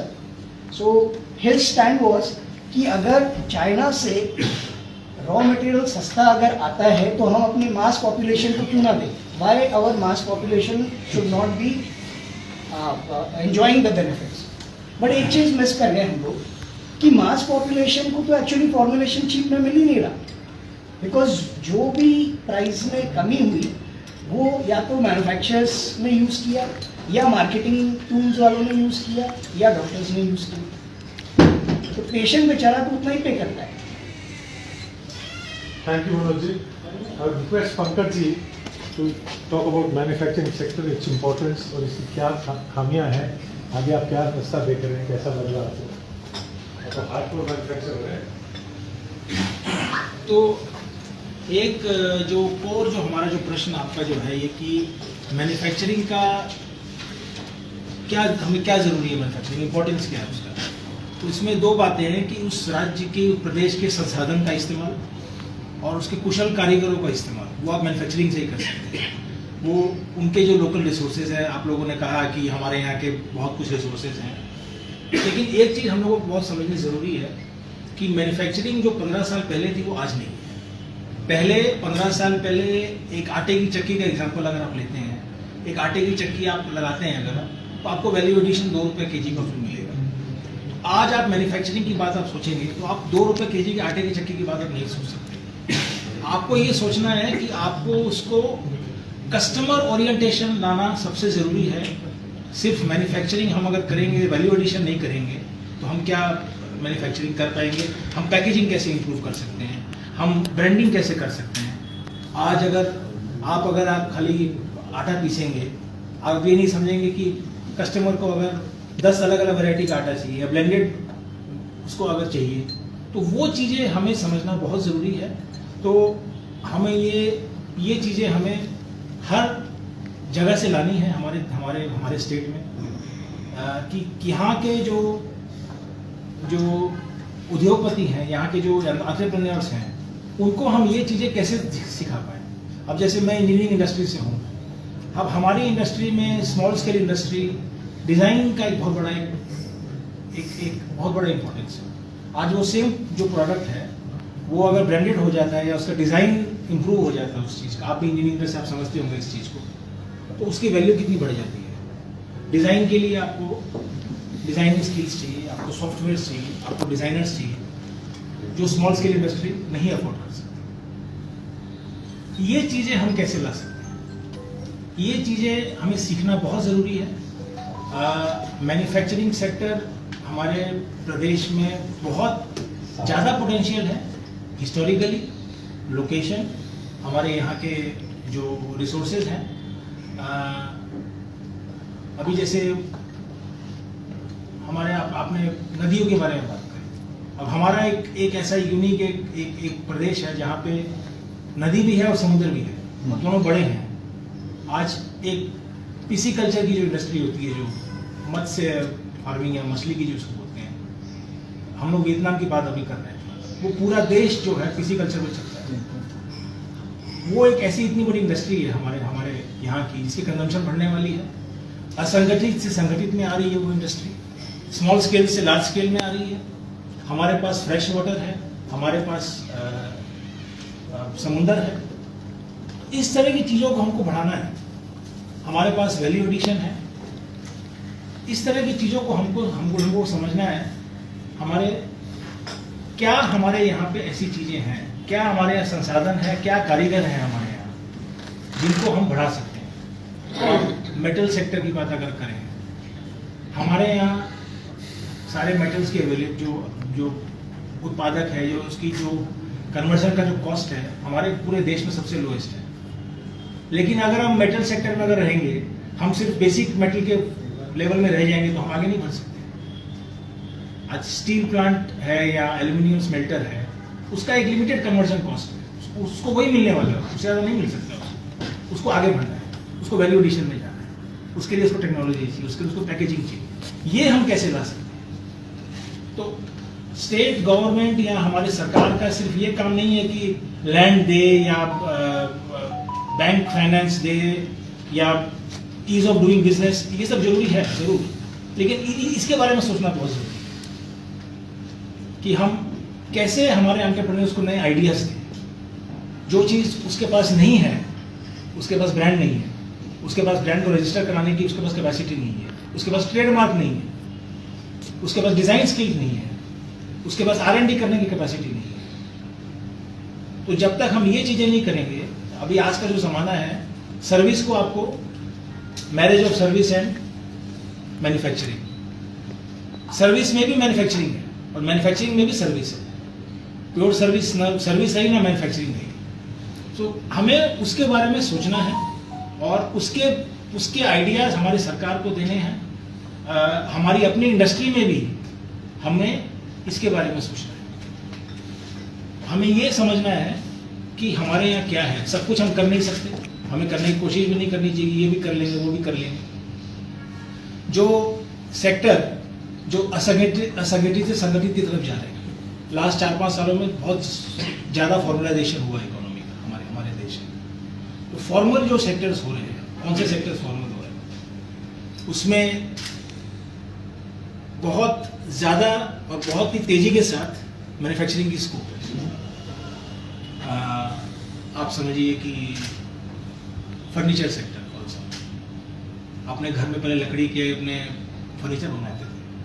आज के ज़माने में कोई फर्नीचर बनाना नहीं चाहता है, मार्केट में जा रहे हैं। इसमें तमिलनाडु एक अग्रणी स्टेट है, उसने 2000 करोड़ का फर्नीचर पार्क अनाउंस किया है। अब हमारे प्रदेश में लकड़ी भी है, कुशल कारीगर भी है, उसमें डिज़ाइन भी चाहिए, उसमें मार्केटिंग भी चाहिए। हमें इस तरह की चीज़ों के बारे में सोचना है। मैं ये सनराइज सेक्टर की बात अपने थोड़ी देर बात करेंगे। स्टेट के लिए क्या सनराइज सेक्टर हो सकता है, या as a economy at large in India what are the sunrise sector and for Bengal what would be suited best, वो बाद में करेंगे। अब मैं अनुरोध करूंगा अमित जी से। अमित जी, आप अपना व्यू रखें। अपॉर्चुनिटीज का कमी नहीं है कोई भी स्टेट में, चाहे या कोई राज्य है या कोई स्टेट है या कोई कंट्री है, हर जगह अपॉर्चुनिटी को अदर वे में रिसोर्सेज बोल सकते हैं। आज हमारे यहाँ ह्यूमन रिसोर्सेज है, लेबर काफ़ी है, मिनरल्स है, एग्रीकल्चर है, तो इंडस्ट्री के लिए पूरा माहौल है, यहाँ काम हो भी रहा है, ऐसा बात नहीं है। कुछ जो प्रॉब्लम्स थी, जैसे हम लोगों ने बात करी कि DIC में था, एक रजिस्ट्रेशन छोटा कराना था, उसके लिए 4 बार जाना पड़ता था, विजिट करता था ऑफिसर, वो उद्यम आधार उद्यम वो सब हो गया। तो ईज ऑफ डूइंग बिजनेस तो आ गया है और इंडस्ट्री बैठ भी रही है। हल्दिया पोर्ट पर भी काफ़ी इंडस्ट्रीज है प्लास्टिक से रिलेटेड। हम तो एडिबल ऑयल से तो ज़्यादा उसका फिगर्स हमारे पास ज़्यादा है कि आज जब हम लोगों ने एक फैक्ट्री बिठाई थी 600 मेट्रिक टन पर डे की रिफाइनरी हल्दिया पोर्ट पर, उस समय में एक ही फैक्ट्री थी, रुचि सोया की। फिर अडानी ने बैठाई, फिर हमने बैठाई, फिर इमामी ने बैठाई। आज काफ़ी इंडस्ट्री है, 6000 मेट्रिक टन पर डे बन रहा है। उस जमाने में 600 टन बन रहा था इन द ईयर 2000। तो 22 साल में 600 से 6000 टन पर चले गए। अब क्या है कि अभी अपने जैसे देखते हैं कि डाटा बढ़ रहा है, 7.8 का इन्फ्लेशन रेट है, लेकिन फूड इन्फ्लेशन जो है 20%, मोर देन 20% है। तो my son is doing MBA, he is in Singapore. तो मैं उससे डिस्कस कर रहा था कि बेटा कि चाइना में, अब चूंकि वो कुछ कंपनी में काम कर रहा है, उनको डाटा ज़्यादा मिल रही है, तो मतलब चाइना में आज भी एडिबल ऑयल का दाम कम है। और इरिस्पेक्टिव हम लोग भी इंडिया में से सोयाबीन ऑयल लाते हैं, हम लोग मिलाते हैं, हम लोग का दाम लग रहा है 130 रुपीज या 160 रुपये पड़ रहा है, उनका हमसे 20-30% कम है। क्या कारण है उसका? तो उसने बोला कि वो लोग बैकवर्ड इंटीग्रेशन कर रहे हैं। तो आज एक इंडस्ट्री में एक नया अध्याय जुड़ सकता है अगर हम लोग बैकवर्ड इंटीग्रेशन करें। वो लोग कैसे कर रहे हैं? हम लोग ऑयल इंपोर्ट करके उसको रिफाइन कर रहे हैं और वो लोग सीड इंपोर्ट करके उसको मैन्युफैक्चरिंग करके और फिर उसको अपने कंज्यूमर्स को दे रहे हैं। उनके क्या हो रहा है, इंडस्ट्री का डेवलपमेंट हो रहा है। आज एक प्रोसेस ज्यादा हो रहा है, रिफाइन तो वो भी कर रहे हैं, लेकिन बैकवर्ड इंटीग्रेशन करके सीड इंपोर्ट कर रहे हैं और उसके बाद उसको रिफाइन कर रहे हैं। तो 2 पार्ट पर मैन्युफैक्चरिंग उसमें इन्वॉल्व हो रहा है, तो वहां पर इनकी कॉस्टिंग कम आ रही है। दूसरा चीज, जैसे आज अपने यहाँ डॉलर का रेट बढ़ जा रहा है, तो RBI का इंटरफेरेंस आता है, डॉलर इनफ्लो करता है, रेट को कंट्रोल करता है। सिमिलर वे वहां पर गवर्नमेंट जो है सीड इंपोर्ट खुद कर रही है, और जब तेल का दाम बढ़ जा रहा है, कुछ भी फूड आइटम्स का दाम बढ़ जा रहा है, वो इनफ्लो कर देती है चीपर रेट। सीड उनकी एवरेज प्राइसिंग में आ रही है, उनके पास कोटा है, यहाँ पर गवर्नमेंट डॉलर इनफ्लो कर रहा है, वहां पर वो सीड या जो भी रॉ मटेरियल वो इनफ्लो कर दे रहे हैं। और जी गवर्नमेंट तो डिसइन्वेस्टमेंट में लगी है। एक बात बतला रहा हूँ कि कहाँ पर बैकवर्ड इंटीग्रेशन होने का मतलब है इन्वेस्टमेंट अलग एक सेक्टर है, उन्होंने बहुत ही इंटरेस्टिंग इन्वेस्टमेंट कि बैकवर्ड इंटीग्रेशन में जाइए, मैन्युफैक्चरिंग की अपॉर्चुनिटी को बढ़ाइए। आज आप भी कोयला का काम कर रहे हो, मैं भी कर रहा हूँ, क्या वो कंपटीशन बढ़ेगा? एक की बंद हो जाएगी, एक पे चलेगी, या फिर मेरे को और बड़ी करनी पड़ेगी प्रोडक्शन कॉस्ट कम करने के लिए। उसकी जगह अगर हम अपॉर्चुनिटी को क्रिएट करें। दूसरा मैं एक चीज बता रहा हूँ, जैसे हम लोग का बाई प्रोडक्ट निकलता है, वो बाई प्रोडक्ट वो हो गया फॉरवर्ड इंटीग्रेशन की मैं बात कर रहा हूँ। बैकवर्ड में बदला दिया, सीड इंपोर्ट करिए। इनफैक्ट हमारे यहाँ जो सीड है वो दूसरे स्टेट में जाकर के मैन्युफैक्चरिंग हो रहा है, ऑयल का मैन्युफैक्चरिंग होता है, हम लोग उसको नहीं बढ़ावा दे रहे हैं। तो आज हमको क्या मिल रहा है? कॉस्ट मिल रहा है, प्रीमियम नहीं मिल रहा है। अगर मैन्युफैक्चरिंग करें तो कॉस्ट तो ऐसे भी आप बार्टर सिस्टम में भी प्रीमियम मिल रहा है, बेसिकली वैल्यू एडिशन होगा। सिमिलरली आज हमारे यहाँ बहुत बड़ी क्वांटिटी में बाई प्रोडक्ट निकल रहे हैं, जो कि पेंट इंडस्ट्री में आप सकते हैं, पेंट इंडस्ट्रीज के लिए वो फिनिश गुड्स है, डिसोबा बोलते हैं, डिस्टिल्ड सोया फैटी एसिड, वो हम लोग का बाई प्रोडक्ट है। हल्दिया में सब रिफाइनरी में निकल रही है, वो way all the way from West Bengal जा रही है आपको वेस्ट इंडिया में, मुंद्रा में, करला में जा रही है। वहाँ वो कारगिल, बुंगे, बड़ी बड़ी कंपनी उसको प्रोसेस कर रहे हैं। आज यहाँ से मिनिमम कॉस्ट पकड़े 4 to 5 रुपीज केजी का ट्रांसपोर्टेशन लग रहा है, फिर वहाँ से आ रहा है 4-5 रुपया लग रहा है, और फिर वहाँ पर वो मार्जिन रख रहा है। अगर उसी को हम लोग यहाँ यूज कर लें, उससे रिलेटेड एक इंडस्ट्री नहीं है ईस्टर्न इंडिया में, छोड़ दीजिए खाली कैलकाटा या बंगाल का बात छोड़ दीजिए, ईस्टर्न इंडिया में तो हम लोग फॉरवर्ड इंटीग्रेशन को देखें तो आज ये 10 रुपए का जो ट्रांसपोर्टेशन का है उतना ही मार्जिन हम लोग को मिल जाएगा, तो हम लोग उसको कंप्लीट करते हैं, उस प्लांट की जरूरत ही नहीं है कारगिल का हमको। तो फॉरवर्ड एंड बैकवर्ड इंटीग्रेशन अगर हम लोग करें, ये चीज है। दूसरा, मैं वेस्ट अफ्रीका से काजू इंपोर्ट करता हूँ, इंडस्ट्री ऑल्सो।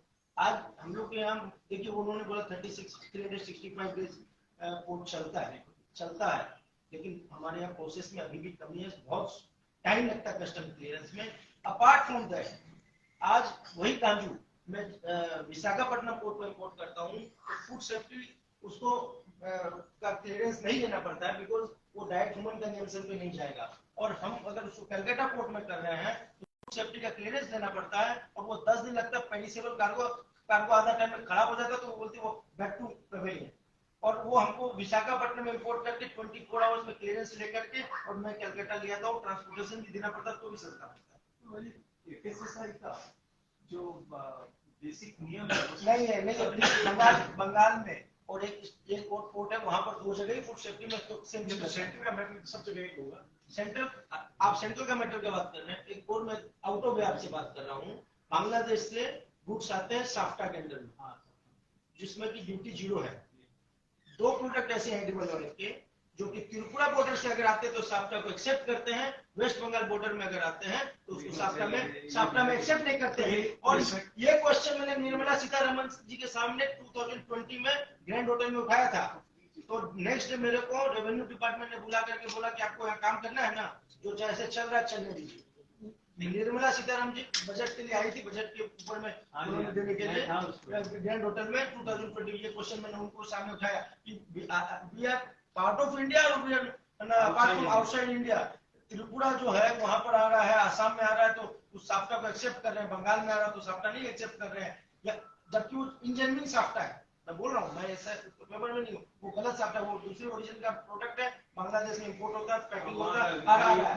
मैं मेरे फेवर में नहीं हूँ उस चीज के, लेकिन ऐसा नियम क्यों है? तो आप बोल रहे हैं कि फसाई का जो है रूल्स तो सेंट्रल का वर्ल्ड वाइड, इंडिया वाइड एक ही होगा है, लेकिन बंगाल के लिए special, Bengal special Bengali special है ही। अब हम बोलते हैं हम लोग को, आज हम लोग दूसरा कारण हम लोग डेवलप नहीं हो रहे, हम लोग गाली भी देते हैं और यही रहते भी है। हम लोग आज इसको पॉजिटिव ले कि हम यहाँ रहते हैं, नहीं हमने जो भी, आज हम राजस्थान से आते हैं, बिहार से आते, जहाँ से क्या लेकर के आए थे और क्या बन के कहाँ से बन गए, यहाँ से बन गए। हमको पॉजिटिव एटीट्यूड लेकर के यहाँ पर करना पड़ेगा, और बैकवर्ड इंटीग्रेशन और फॉरवर्ड सोचेंगे तो बहुत सारी अपॉर्चुनिटी। बहुत अच्छा, थैंक यू अमित जी। मैं मालूम जी बागला जी से सेम प्रश्न करता हूँ, प्लीज।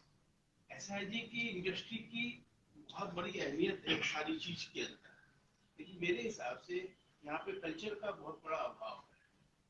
आदमी काम करने नहीं देना चाहता है, जो करना चाहता है उसको पुलिंग ज्यादा करते हैं, आदमी काम कर नहीं पाता है, आदमी आउटपुट नहीं दे पाता है। यहाँ पर जिसकी 300 टन की कैपेसिटी है पर डे की, उसको 250 टन बनाने में दम निकल जाती है। हम अपनी पेपर इंडस्ट्री की बात करें, जबकि नॉर्दर्न इंडिया में या वेस्टर्न इंडिया में जिसकी 300 टन की कैपेसिटी है वो 110%, 120% प्रोडक्शन पे चलता है।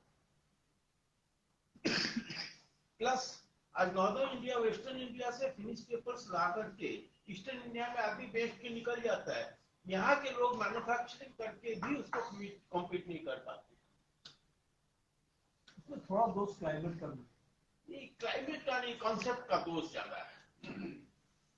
और यहाँ पे आपका डेवलपमेंट करने की स्कोप नहीं है, आपको सपोर्ट नहीं मिलेगा। आज जैसे है कि आप इलेक्ट्रिसिटी की पावर लेकर के पेपर मिल नहीं चला सकते, it is costlier for you. कहाँ सस्ता है सर? आप अपनी पावर जनरेट करिए टरबाइन से। That is the- बंगाल में भी 2 रुपए का है। वेस्ट बंगाल इलेक्ट्रिसिटी का बहुत हाई है, वही दामोदर से आप लेंगे 2 रुपया सस्ता। 2 रुपए से बहुत बड़ा डिफरेंस पड़ता है। जिस इलेक्ट्रिसिटी कंज्यूमिंग इंडस्ट्री अगर है तो बहुत बड़ा फर्क है। वही बंगाल में एक हुगली डिस्ट्रिक्ट में ही एक मौजा में जो है दामोदर का है और एक मौजा में वेस्ट बंगाल इलेक्ट्रिसिटी का है। तो यहाँ पर भी तो भाग होगा। इसमें कोई डाउट ही नहीं है कि स्मूथ ऑपरेशन तो अभी भी इंडस्ट्री का नहीं है। आप लगाने जाओ क्योंकि कंटिन्यूअस प्रोसेस में यूनिट्स हैं। मैं एक चीज यहाँ गलत ब्रेक होने से बहुत बड़ा नुकसान होता है। अगर एक चीज यहाँ कानून में कैसे मतलब लोग ऐसे ऊपर बात कर जाते हैं, कोई भी चीज अपनी बात नहीं करता हूँ कि नहीं सब कुछ ही है, गवर्नमेंट लैंड भी नहीं देगी, गवर्नमेंट की जिम्मेवारी नहीं है, गवर्नमेंट फाइनेंस भी नहीं देगी, गवर्नमेंट की जिम्मेवारी नहीं। मेरे हिसाब से इंडस्ट्रियलिस्ट इंडस्ट्रियलिस्ट है, पंकज जी जैसे इंडस्ट्री जो लगाते हैं ये तो अपने बलबूते पर लगाए, इन्होंने फाइट करके लगाया। सहूलियत तो नहीं है बंगाल गवर्नमेंट से, इसमें कोई डाउट ही सहूलियत मिलनी नहीं है इसमें। और इनका जो बोलना है कि माहौल जो काम करने का या सेंट्रल गवर्नमेंट वेदर कंडीशन है, वेदर मौसम से भी ज्यादा है कंडीशन वो खराब है। एक तो ये मनरेगा वाला जो चक्कर है, फ्री फंड में जो पैसा मिलता है लेबर को, तो वो आके आंख दिखाए और काम करे नहीं। आज हमारा काम है, आप लोग जो भी करें, एक बोर्ड नहीं लगा रखे, बोर्ड लगा देंगे तो रोज आ जाएंगे, काम भी मांगने काम करेंगे नहीं, सैलरी देने आएंगे, सब आएंगे काम करने। और आप कोई भी स्टेट में जाएंगे, देखिए अपने कितना ही पर्दा ढके, ये चीज तो अभी करंटली एक बार मेरे याद आया, अनिरुद्ध खेम का कई लोग जानते हैं, अभी फैक्ट्री लगाया पावर नहीं, जनरेटर से चला जनरेटर से उसको जो इक्विपमेंट्स लगने हैं उनकी फैक्ट्री में 800 लीटर्स पर इलेक्ट्रिक बोर्ड की तरफ से कोई इक्विपमेंट नहीं है इसको। तो ऐसा नहीं हो सकता। पॉल्यूशन कंट्रोल में डाला तो जो भी नॉर्म्स उसी हिसाब से डालेगा ना। कभी भी कोई इंडस्ट्री लगती है कि आपकी इंडस्ट्री में क्या पॉल्यूशन के नॉर्म्स है, वो पढ़ के ही लगाते हैं, उसी हिसाब से आप एप्लीकेशन फिर क्लियरेंस में तक जमे लगे। 1 घंटे में क्लियरेंस दो, 24 घंटे में क्लियरेंस दो, काम करने दो ना। ये काम करने का भाव और क्या गवर्नमेंट थोड़ी पैसा देती है। अब इंटरेस्ट भी हम पाते हैं, जमीन भी हम खरीदते हैं, ठीक है, छोटा मोटा।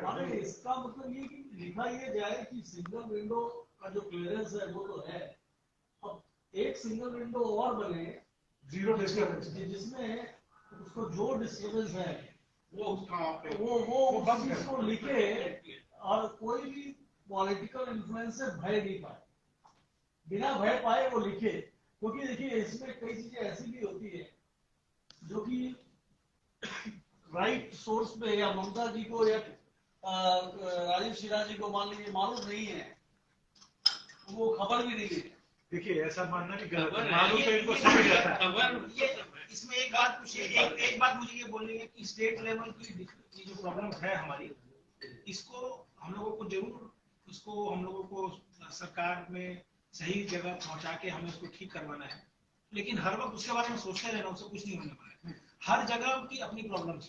नहीं ये मैं आपको एग्जांपल देता मैं हूँ। क्या एक बात आप सुनिए ना, बीच में बोल रहा हूँ, माइंड मत करिएगा, इसलिए मैं बोलता हूँ, इसलिए तो मॉड्यूलेटर बना दिया। नहीं आपका काम ही है मॉडरेशन करना, हम लोगों को मॉडरेट करना।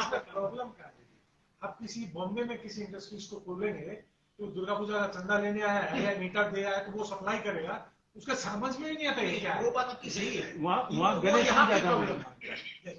वो देखिए वो यहाँ की प्रॉब्लम है, ऐसा नहीं, वहाँ की प्रॉब्लम कुछ अलग है। अब जैसे आप पूना में आप जाएंगे तो पूना में एक बहुत क्रिटिकल इशू है। जैसे अभी तक वहाँ पे 2 साल पहले तक ओला उबर चालू नहीं होगी, जब स्टेशन एयरपोर्ट में घुसते थे तो उनको मारते थे ओला उबर के ड्राइवर। वहाँ के अब अपना इश्यूज है। आप पंजाब भाई साहब देखिए, आप पंजाब में हल्का फुल्का करंट तो लग रहा है। Yesterday only one forcibly number posted in our group कि वो जो आपका सेकंड हुगली ब्रिज से पूरा बॉम्बे रोड पे जो टच करेगा 70 किलोमीटर का प्लस 2 साल में कंप्लीट करेंगे, ठीक है, कोई लगता है, लेकिन ऐसा गवर्नमेंट जो सेंट्रल फंडिंग से है, हाँ सेंट्रल फंडिंग से है, उन्होंने वो आई भी थी, रीता जी आई थी, हाँ और उन्होंने announce की थी।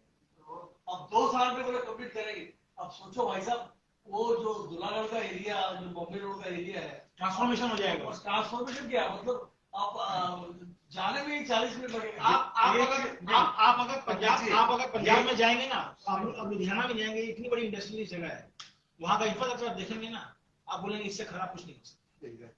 सही बोल रहे I would like to add on to that. Yes, please. Before putting up IV fluid plant in Bhareepur, मैं गुजरात गया, हिमाचल गया, उत्तरांचल गया, सिक्किम गया, जहाँ से भी पॉसिबल लगा कि यहाँ पे हमको बेनिफिट मिल सकता है और जहाँ पे हम लोग सब बात कर रहे होते हैं कि बहुत एडवांटेज है वहाँ पे। प्लस भी आपने राइटली बोला कि वहाँ पे बद्दी बोल के जो जगह है हिमाचल में, वो फार्मा सेक्टर में एटलीस्ट टैक्स हॉलिडे का इशू है, इतना ज्यादा वहाँ पे, बट 2 साल पहले या 1.5 साल पहले वहाँ पे रोड बनी है जो कि ड्राइवेबल है, अदरवाइज इतना बुरा हाल है।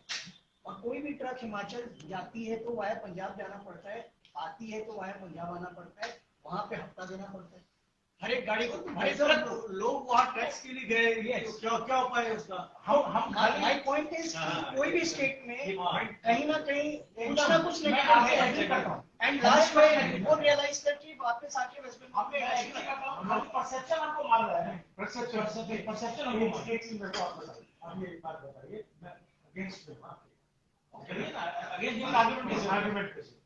अब ये बात ऐसा कि मैंने बताया कि 7 किलोमीटर सोना एक्सप्रेस वाला पटवाड़ा वाला जो झमेला वो खत्म होते जाएगा 2 साल, मान लेते 3 साल 4 साल।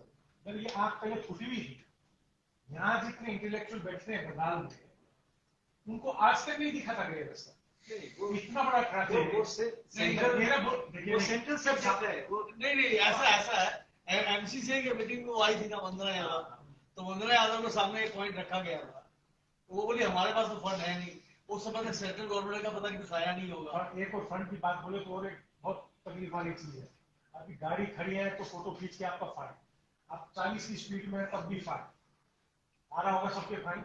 अब ये जो वॉलंटियर होमगार्ड लगा है उनकी सैलरी के लिए फाइन उठा देते, तो जिंदगी में करिए टैक्सी देते रहे क्या करो, काम कब करने देगा, टैक्सी भरते रहो तो। देखिए ये जो भी यहाँ पे हाईवे की बात है, इसमें आपको एक बात बता दूं, पेपर में तो आ गया, हेडलाइंस में आ गया कि यहाँ पे हाईवे बनने वाला है, 2 साल में वो फ्लाईओवर बन जाएगा और 2 साल के अंदर में यहाँ पे अपने 10 मिनट में पहुंच जाएंगे या 5 मिनट में पहुंच जाएंगे। अभी 6 महीने बाद में आएगा कि यहाँ पे लैंड एक्विजिशन नहीं हुआ, स्टेट गवर्नमेंट ने उसमें कोऑपरेशन नहीं दिया, इसीलिए ये वाला जो है ये 2 साल में स्टार्ट ही नहीं हुआ। यही होने वाला है। भाई साहब ये सब देखिए आप लोग रियलिटी को समझिए। नहीं देखिए ये सब मैं बातें आपको- बहुत हुई थी, सर, माफ सर, मैं ड्राइवर के लिए आपको भी एक बात बताता हूँ। और दूसरे ड्राइवर के लिए मैं आपको एक बात बताता हूँ सर, मेरा भूटान में फैक्ट्री है मेरी, और भूटान से मेरे को हर महीने 4 से 5 हज़ार तक माल इम्पोर्ट करना पड़ता है इंडिया में। और आज से 3 साल पहले जब मोदी जी 3 साल पहले नहीं, जब मोदी जी प्राइम मिनिस्टर बने थे पहली बार, सबसे पहली विजिट 2014 में सबसे पहली विजिट उन्होंने भूटान की थी, और तब उन्होंने अनाउंसमेंट किया था कि भूटान और इंडिया में फ्री ट्रेड होने के लिए वहाँ पे ड्राई पोर्ट बनेगा। वो ड्राई पोर्ट के लिए आज तक सेंट्रल गवर्नमेंट लैंड एक्विजिशन नहीं कर पाई, और अभी तक वहाँ पे पोर्ट नहीं है। और वहाँ पे जो ट्रक अभी वहाँ से इंडिया में जो आती है, वो ट्रक एकदम वहाँ के जो अर्बन एरिया है, उस अर्बन एरिया की मंडी के बीच से होके आती है। हर जितनी बार ट्रक आती है उतनी बार वो ट्रक वाले को ये डर रहता है कि कौन मेरा शीशा फोड़ेगा और कौन मेरा टायर पंचर।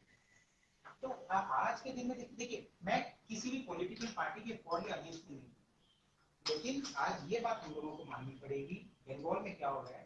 बंगाल में चीफ मिनिस्टर नहीं है, बंगाल में prime minister. I'm giving you the mic only.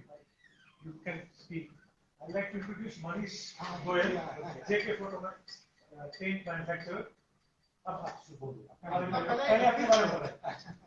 सबसे पहले तो सॉरी मैं थोड़ा सा लेट आया, but I was following this programme on Facebook. ये बहुत अच्छा कवरेज इसका हो रहा है, और मैं आपको ये बोलना चाहूंगा कि आपके बारे में बताओ। पहले आपके बारे में बताऊं, पहले अपने बारे में बताऊं। चलिए ठीक है। तो मेरी पेंट्स मैन्युफैक्चरिंग की यूनिट है जो कि 2004 में यहाँ पे स्टार्ट हुई थी, और आज के दिन ये बंगाल में हम लोगों ने स्टार्ट किया। तो बंगाल में स्मॉल स्केल में आज के दिन में पेंट की सबसे बड़ी यूनिट हमारी है, और इसके बाद में अभी रिसेंटली पिछले 1 साल में हम लोगों ने गाजियाबाद, उसके बाद में गुजरात, हैदराबाद और अभी छत्तीसगढ़ में हम लोग यूनिट स्टार्ट किए हैं। और ये बात मैं मेरे बोलना पड़ेगा कि जैसे गाजियाबाद की यूनिट अभी हमारी 1.5 साल पुरानी यूनिट है, तो पिछले 1.5 साल में हम लोगों का गाजियाबाद का टर्नओवर पिछले 15 साल में बंगाल का जो टर्नओवर हम लोग कर पाए उससे ज्यादा बढ़ गया। बट अगेन हैविंग 15 साल का कंपोजिट अगर मैं आज का मंथली अगर टर्नओवर देखता हूं, मैं मंथली बढ़ गया। हाँ, मंथली कितना बढ़ गया? क्रॉस सेक्टर कितना क्रॉस परसेंटेज के हिसाब परसेंट की हिसाब से ज्यादा नहीं, लेकिन 10-20% क्रॉस सेक्टर। मैं यहाँ पे 15 साल से काम कर रहा हूँ, यहाँ पे I am the top most manufacturer, लेकिन मेरा और गाजियाबाद में या फिर अगर नॉर्थ बंगाल में, नॉर्थ इंडिया में अगर देखा जाए तो मेरा नंबर टॉप 10 में भी नहीं आता, लेकिन मेरी कंपनी का टर्नओवर का ज्यादा कंट्रीब्यूशन आज के दिन में नॉर्थ इंडिया से हो रहा है compare to Bengal. This is what I want. 10 to 15%. No, it's the same machine. The machine is different. Not entirely different setup. Oh, Ghaziabad machine also may be more advanced. लेकिन मैं machine की बात कर रहा हूँ, वहाँ पे मैं ये बोलना चाहता हूँ मशीनरी डिमांड की बात कर रहा हूँ, मैं डिमांड की बात कर रहा हूँ। डिमांड है भाई साहब, डिमांड इतनी ज्यादा ऐसा है रेल इंडस्ट्री में you are also consuming mainly TiO2 also. तो TiO2 when you are using उसकी वैल्यूएशन इतनी बड़ी है पिछले 6-8 महीने में 12 महीने में, तो उस वैल्यूएशन के कारण भी तो दिख रहा हो ना। क्वांटिटी बोल रहा है कि वैल्यू बोल रहा है? मैं वैल्यू बता रहा हूं। तो वैल्यू तो दाम भी बढ़ा है सर, तो वो तो दोनों जगह के लिए बढ़ा है, वो तो मेरा नॉर्थ इंडिया के लिए भी बढ़ा है और बंगाल के लिए भी बढ़ा है, तो वो तो अपना नेगेट हो गया। मैं उस बात पे नहीं बोलूंगा। अभी तक मैं आप सबको फॉलो कर रहा था, पंकज बजाज जी बता रहे थे, बाला जी बता रहे थे कि और अभी तक जो डिस्कशन यहाँ पर हुआ है अबाउट कि क्या क्या प्रॉब्लम्स हम लोगों को बंगाल में है। नो डाउट बंगाल में प्रॉब्लम काफी है। आज यहाँ पे पोर्ट का इशू है, पोर्ट यहाँ पे प्रॉब्लम है, लैंड एक्विजिशन प्रॉब्लम है, कल्चर का यहाँ पे इशू है, परसेप्शन का इशू है, ये सारी चीजें मैं मानता हूँ। लेकिन मैं एक चीज बोलूंगा और इसमें शायद कई जन मेरे को अपोज करेंगे कि ये सारे जो एक्सटर्नल फैक्टर्स हैं जिसको हम कंट्रोल नहीं कर सकते, बिजनेसमैन का काम ही होता है एक्सटर्नल फैक्टर्स को मैनेज करके इंटरनल फैक्टर्स में अपने बिजनेस को बढ़ाए। वही बिजनेसमैन का काम है और वही बिजनेसमैन करता है।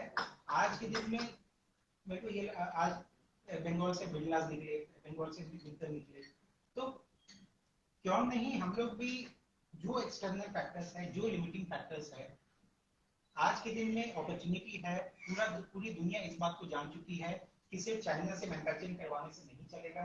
हम लोगों हर एक देश में, आज के यूएस हो या आपका यूरोप के इंग्लैंड हो, फ्रांस हो या फिर इंडिया हो, हर कंट्री ये जान चुकी है कि मैन्युफैक्चरिंग इज वेरी इंपॉर्टेंट। तो एक मैन्युफैक्चरिंग के लिए आज से 5 साल पहले तक एक नेगेटिव परसेप्शन है कि मैन्युफैक्चरिंग होगा तो जो मैन्युफैक्चरर है वो हमारा खून चूसता है, जो अगर मैन्युफैक्चरिंग होगी तो पोल्यूशन होगा।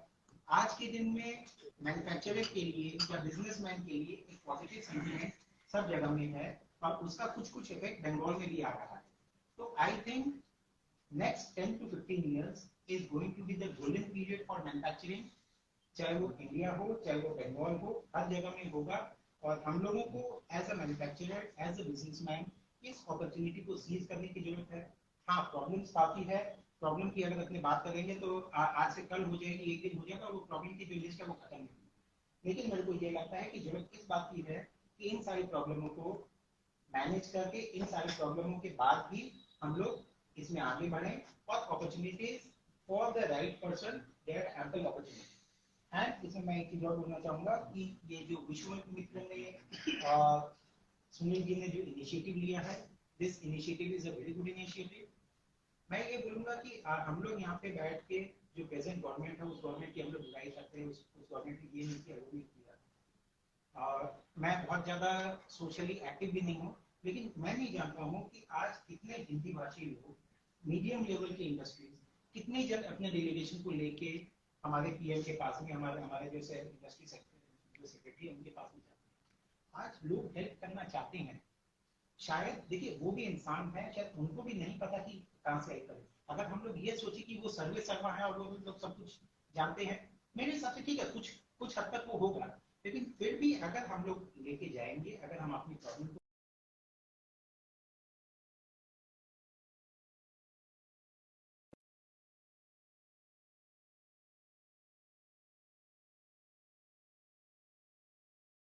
साथ में है, विश्वामित्र इस साथ में है, आज के दिन में फेसबुक इंटरनेट वगैरह है, उसमें आप पोस्ट कीजिए एंड करके जो भी अनफेवरेबल सर्कमस्टेंसेस है उसको अपने फेवर में कीजिए और अपने आप को आगे बढ़ाइए। और आपके साथ में आज के दिन में जो बिजनेसमैन है, जो मैन्युफैक्चरर है, उसके पास में ये ताकत है कि सिर्फ अपनी फैमिली को नहीं, अपने आप को नहीं, पूरे समाज को वो लेके आगे बढ़ सकता है और पूरे देश के डेवलपमेंट में उसका बहुत बड़ा हाथ हो सकता है। So this is what I think. अभी सेशन को खत्म करते हुए एक लास्ट क्वेश्चन है सबके लिए, और मैं रिक्वेस्ट करूंगा 1-1.5 मिनट में पैनलिस्ट अपना वक्तव्य रखे। अभी सनराइज इंडस्ट्री क्या है, Bengal sunrise industry for the world, for the Indian economy, and what is best sunrise industry for this day?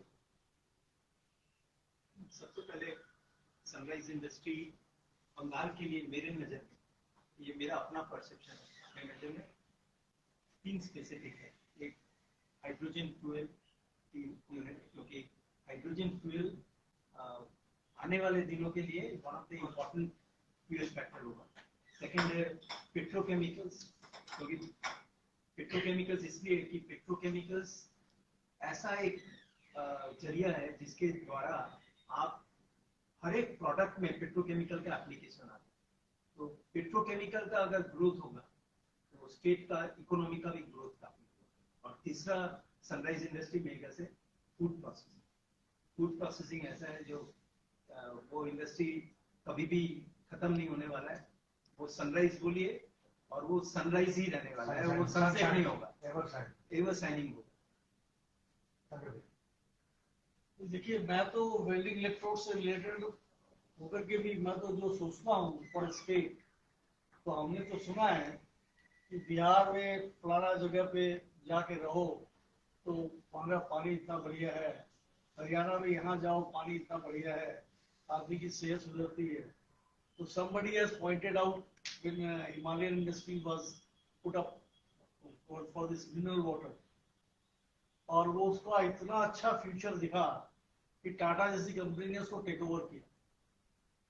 तो मैं ज्योग्राफी में एक्सपर्ट नहीं हूँ, लेकिन for Bengal I am thinking and I as an entrepreneur I am ready to invest also if really government works with us. तो यहाँ भी दार्जिलिंग में और पहाड़ियों के पास में कहीं पर पानी का स्थान ऐसा होगा जिसका पानी बहुत ही अच्छा है। तो ये एवियन वाटर का जैसे पहले पेमेंट करते थे, आजकल हिमालयन वाटर का पेमेंट करने में 50 रुपये बोतल का कोई दिक्कत नहीं होती है, इसमें 10 रुपये समझ लीजिए ट्रांसपोर्टेशन में प्रॉफिट ही चला जाता है। तो ऐसा कोई लोकेशन अगर गवर्नमेंट पॉइंट आउट करे तो हमको लगता है कई इंडस्ट्रीज उसमें आगे आ सकते हैं। Natural spring water bottle, natural spring वो सनशाइन इंडस्ट्री। थैंक यू क्योंकि ये पूरा बंगाल में कैटर करेगा ठीक से। मनोज जी, मेरे हिसाब से फार्मास्यूटिकल इंडस्ट्री इज सनराइज, क्योंकि ये कभी भी जाने वाली नहीं है। इससे कोविड लेके आने वाली एक्चुअली इसलिए छोड़ के रखा ना, मुझे मालूम है भाई साहब आप बोलेंगे। हम लोग आपसे ही डरते हैं, फार्मा से डरते हैं। हम फार्मा वाले भी फार्मा से डरते हैं बिकॉज यहाँ पे भी बहुत सारे कैटेगरीज हैं एंड ट्रूली अगर मैं ये बात बताऊँ तो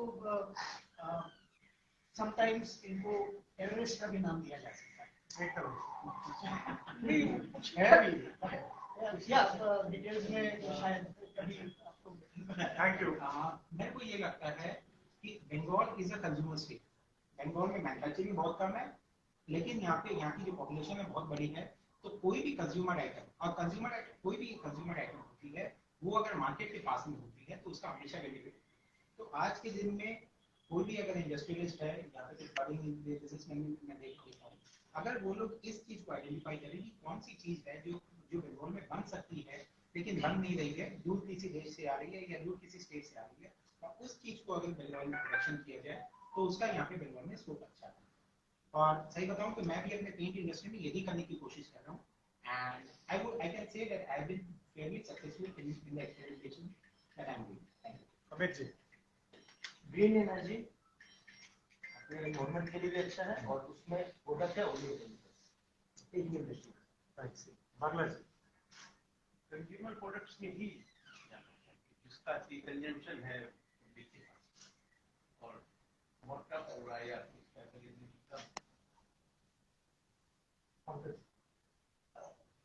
हमें कंज्यूमर के लिए तो सब नहीं कहा, कंज्यूमर फेसिंग तो होना ही चाहिए, वैल्यू एडिशन उसी में है, लेकिन उसके साथ दो बातें और हैं।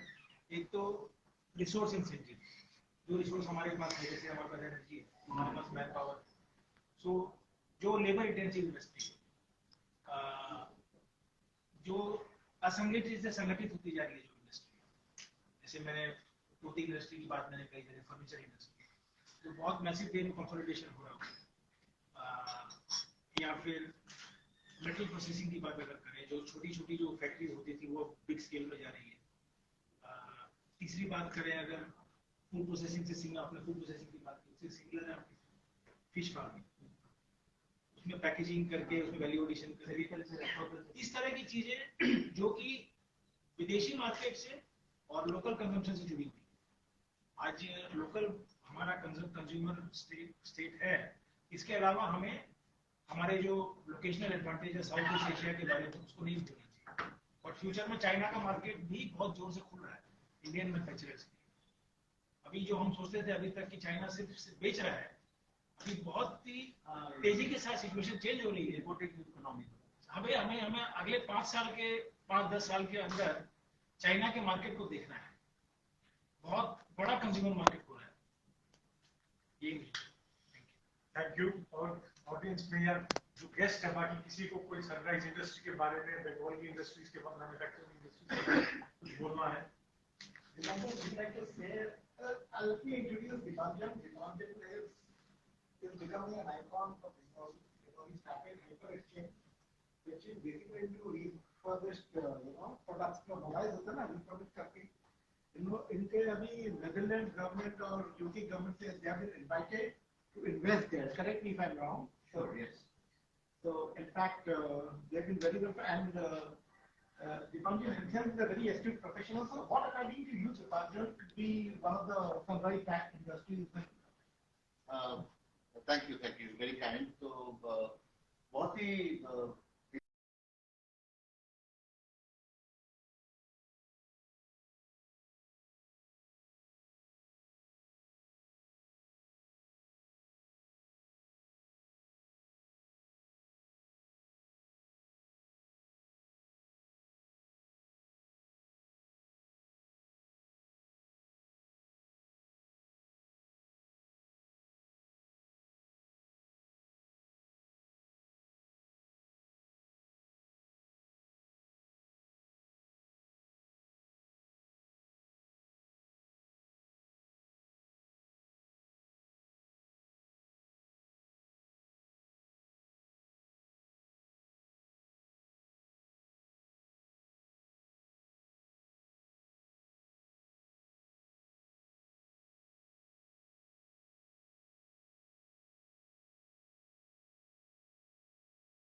तो फिर it's very difficult to compete. What according to you is the sunrise? तो इसमें देखिए, हमें वही मैं कह रहा था कि इसमें एक अपॉर्चुनिटी है। अपॉर्चुनिटी जैसे हम लोगों ने, मतलब हम लोग इलेक्ट्रॉनिक्स बिजनेस से हैं, which is a very fast growing industry and it is definitely a sunrise industry for not just India but also for the globe. Globally ये industry 80% annual rate पे growth है। लेकिन अपॉर्चुनिटी इंडिया के लिए क्यों है, खासकर बंगाल के लिए क्यों है? क्योंकि एक बहुत इंटरेस्टिंग पार्ट है रिफर्बिशमेंट का, which is called रीमैन्युफैक्चरिंग। हम लोग मैन्युफैक्चरिंग में बात कर रहे थे, हम लोग रीमैन्युफैक्चरिंग की बात अभी तक किए नहीं है। Remanufacturing is the repair and reestablishment of existing device. ना ये मैन्युफैक्चरिंग आप जब भी करते हो उसमें क्या होता है कि आपका इकोनॉमिक स्केल चाहिए, राइट? आपका ऑटोमेशन होता है, आपका प्रोडक्शन लाइन है। Remanufacturing is a technical job.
कर रहे हैं।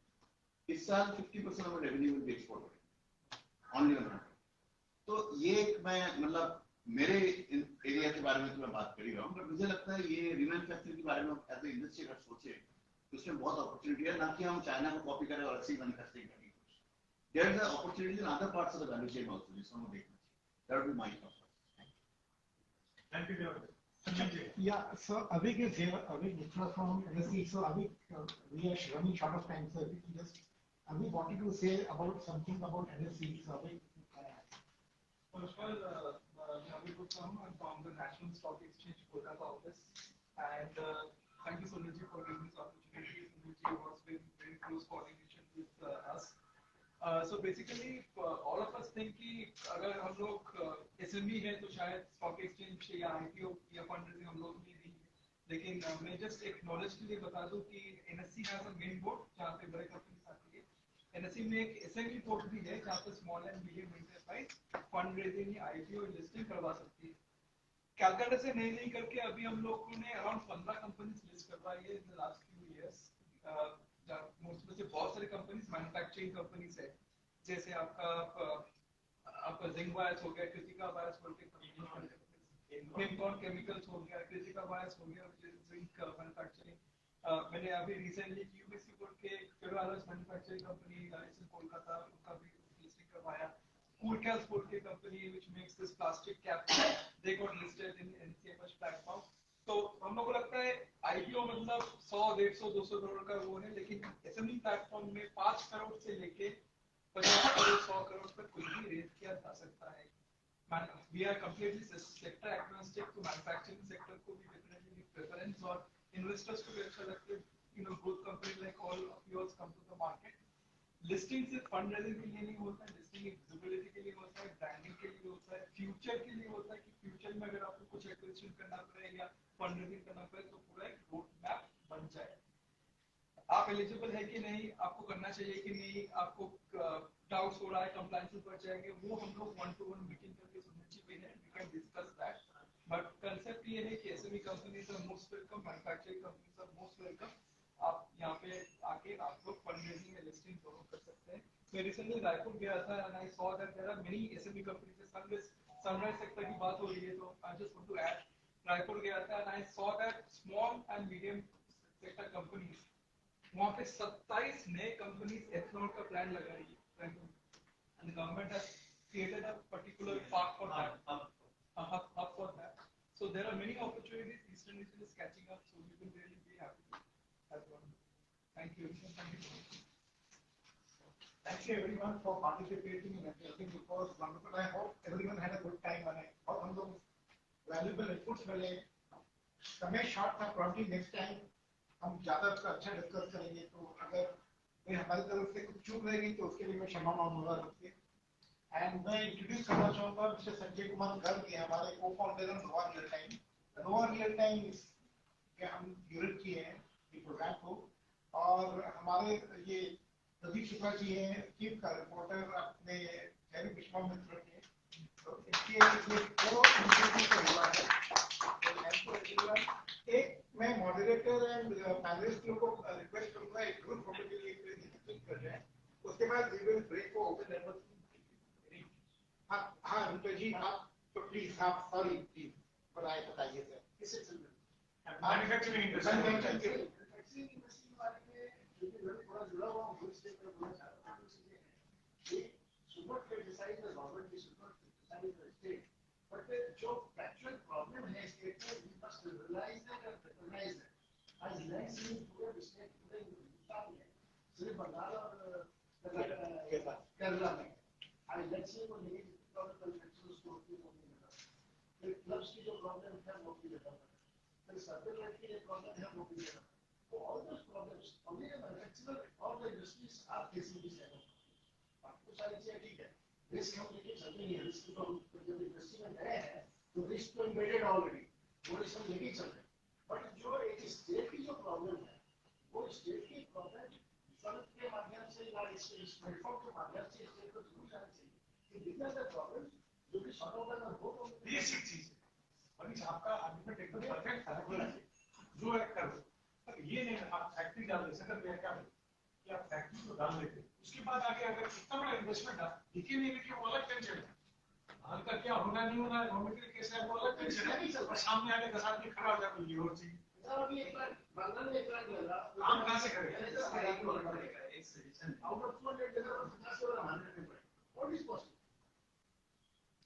एक तरीका और मैं सुझाता हूँ इसमें, क्लस्टर बेस्ड अप्रोच करने से इस चीज में बहुत सहायता मिलती है, एक स्ट्रेंथ मिलता है। क्या यूनिटी इन स्ट्रेंथ, तो आप अगर क्लस्टर बेस्ड अप्रोच किया जाए, क्लस्टर बना के किया जाए, तो डेफिनेटली इस चीज को ओवरकम करेगा। आइसोलेटेड यूनिट्स हर तरह की प्रॉब्लम्स नॉर्मली आते हैं, लेकिन क्लस्टर बेस्ड में थोड़ा स्ट्रेंथ में बहुत फर्क है, बहुत फर्क है। अपने गेस्ट और कोई कुछ बोलना चाहे आपके बारे में बताओ। महावीर जी बोलो। मैं Ashish Surya, I am into recycling business, I am into recycling, मैं रिसाइकलिंग का काम कर रहा हूँ, used oil, waste oil, paint drums, chemical drums, electronic waste का मैं काम कर रहा हूँ। हम लोग जब बंगाल की बात कर रहे हैं, एब्सोल्युटली बंगाल में प्रॉब्लम्स है, बहुत ज्यादा प्रॉब्लम है। As a young and budding entrepreneur, frankly speaking, मैं तो कभी नहीं चाहूंगा कि मैं बंगाल में नया प्लांट लगाऊं। आप रिस्क की बात कर रहे हो, हम लोग बिजनेस करते हैं रिस्क लेके, सोच समझ के चलते हैं, जब धंधा में उतरेंगे या आ गया पर आप फैक्ट्री लगाओ, पोल्यूशन का नॉर्म फॉलो करो, पोल्यूशन आपको बोलेगा आपको ये प्रोसेस से प्लांट लगाना, सब कर लीजिए, उसके बाद पंचायत को खिलाइए, क्लब को खिलाइए, उसके बाद प्लांट चलता है, लोकल आ जाते हैं, वो लोग दंगा बरसात करते हैं, तब आप क्या करेंगे?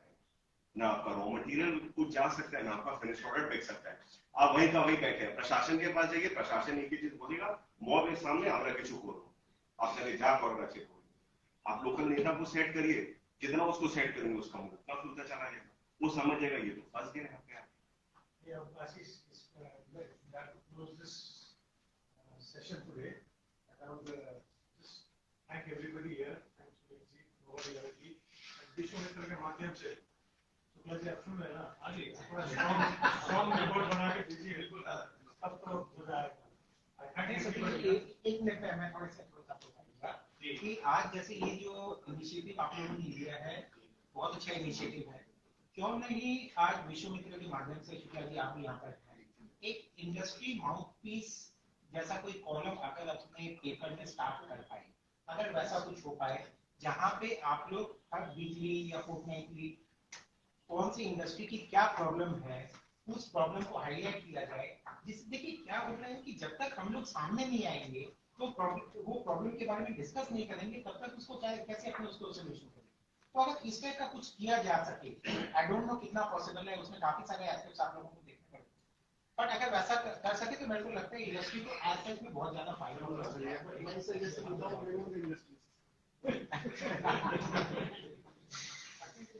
Thank you everybody. So let's all the close. Thank you. Make a good photo, please.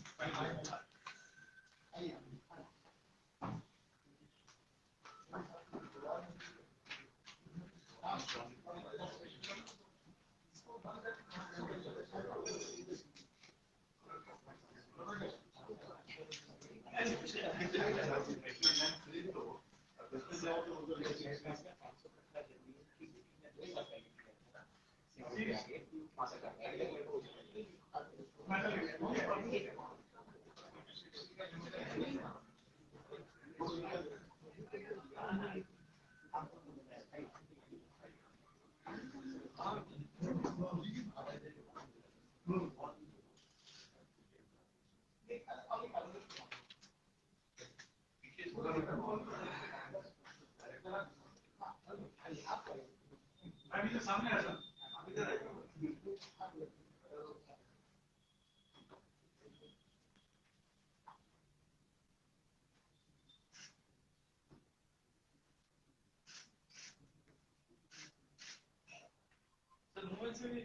उनका जी वो आप कर दिए क्या उसको पीछे वाला?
Oh,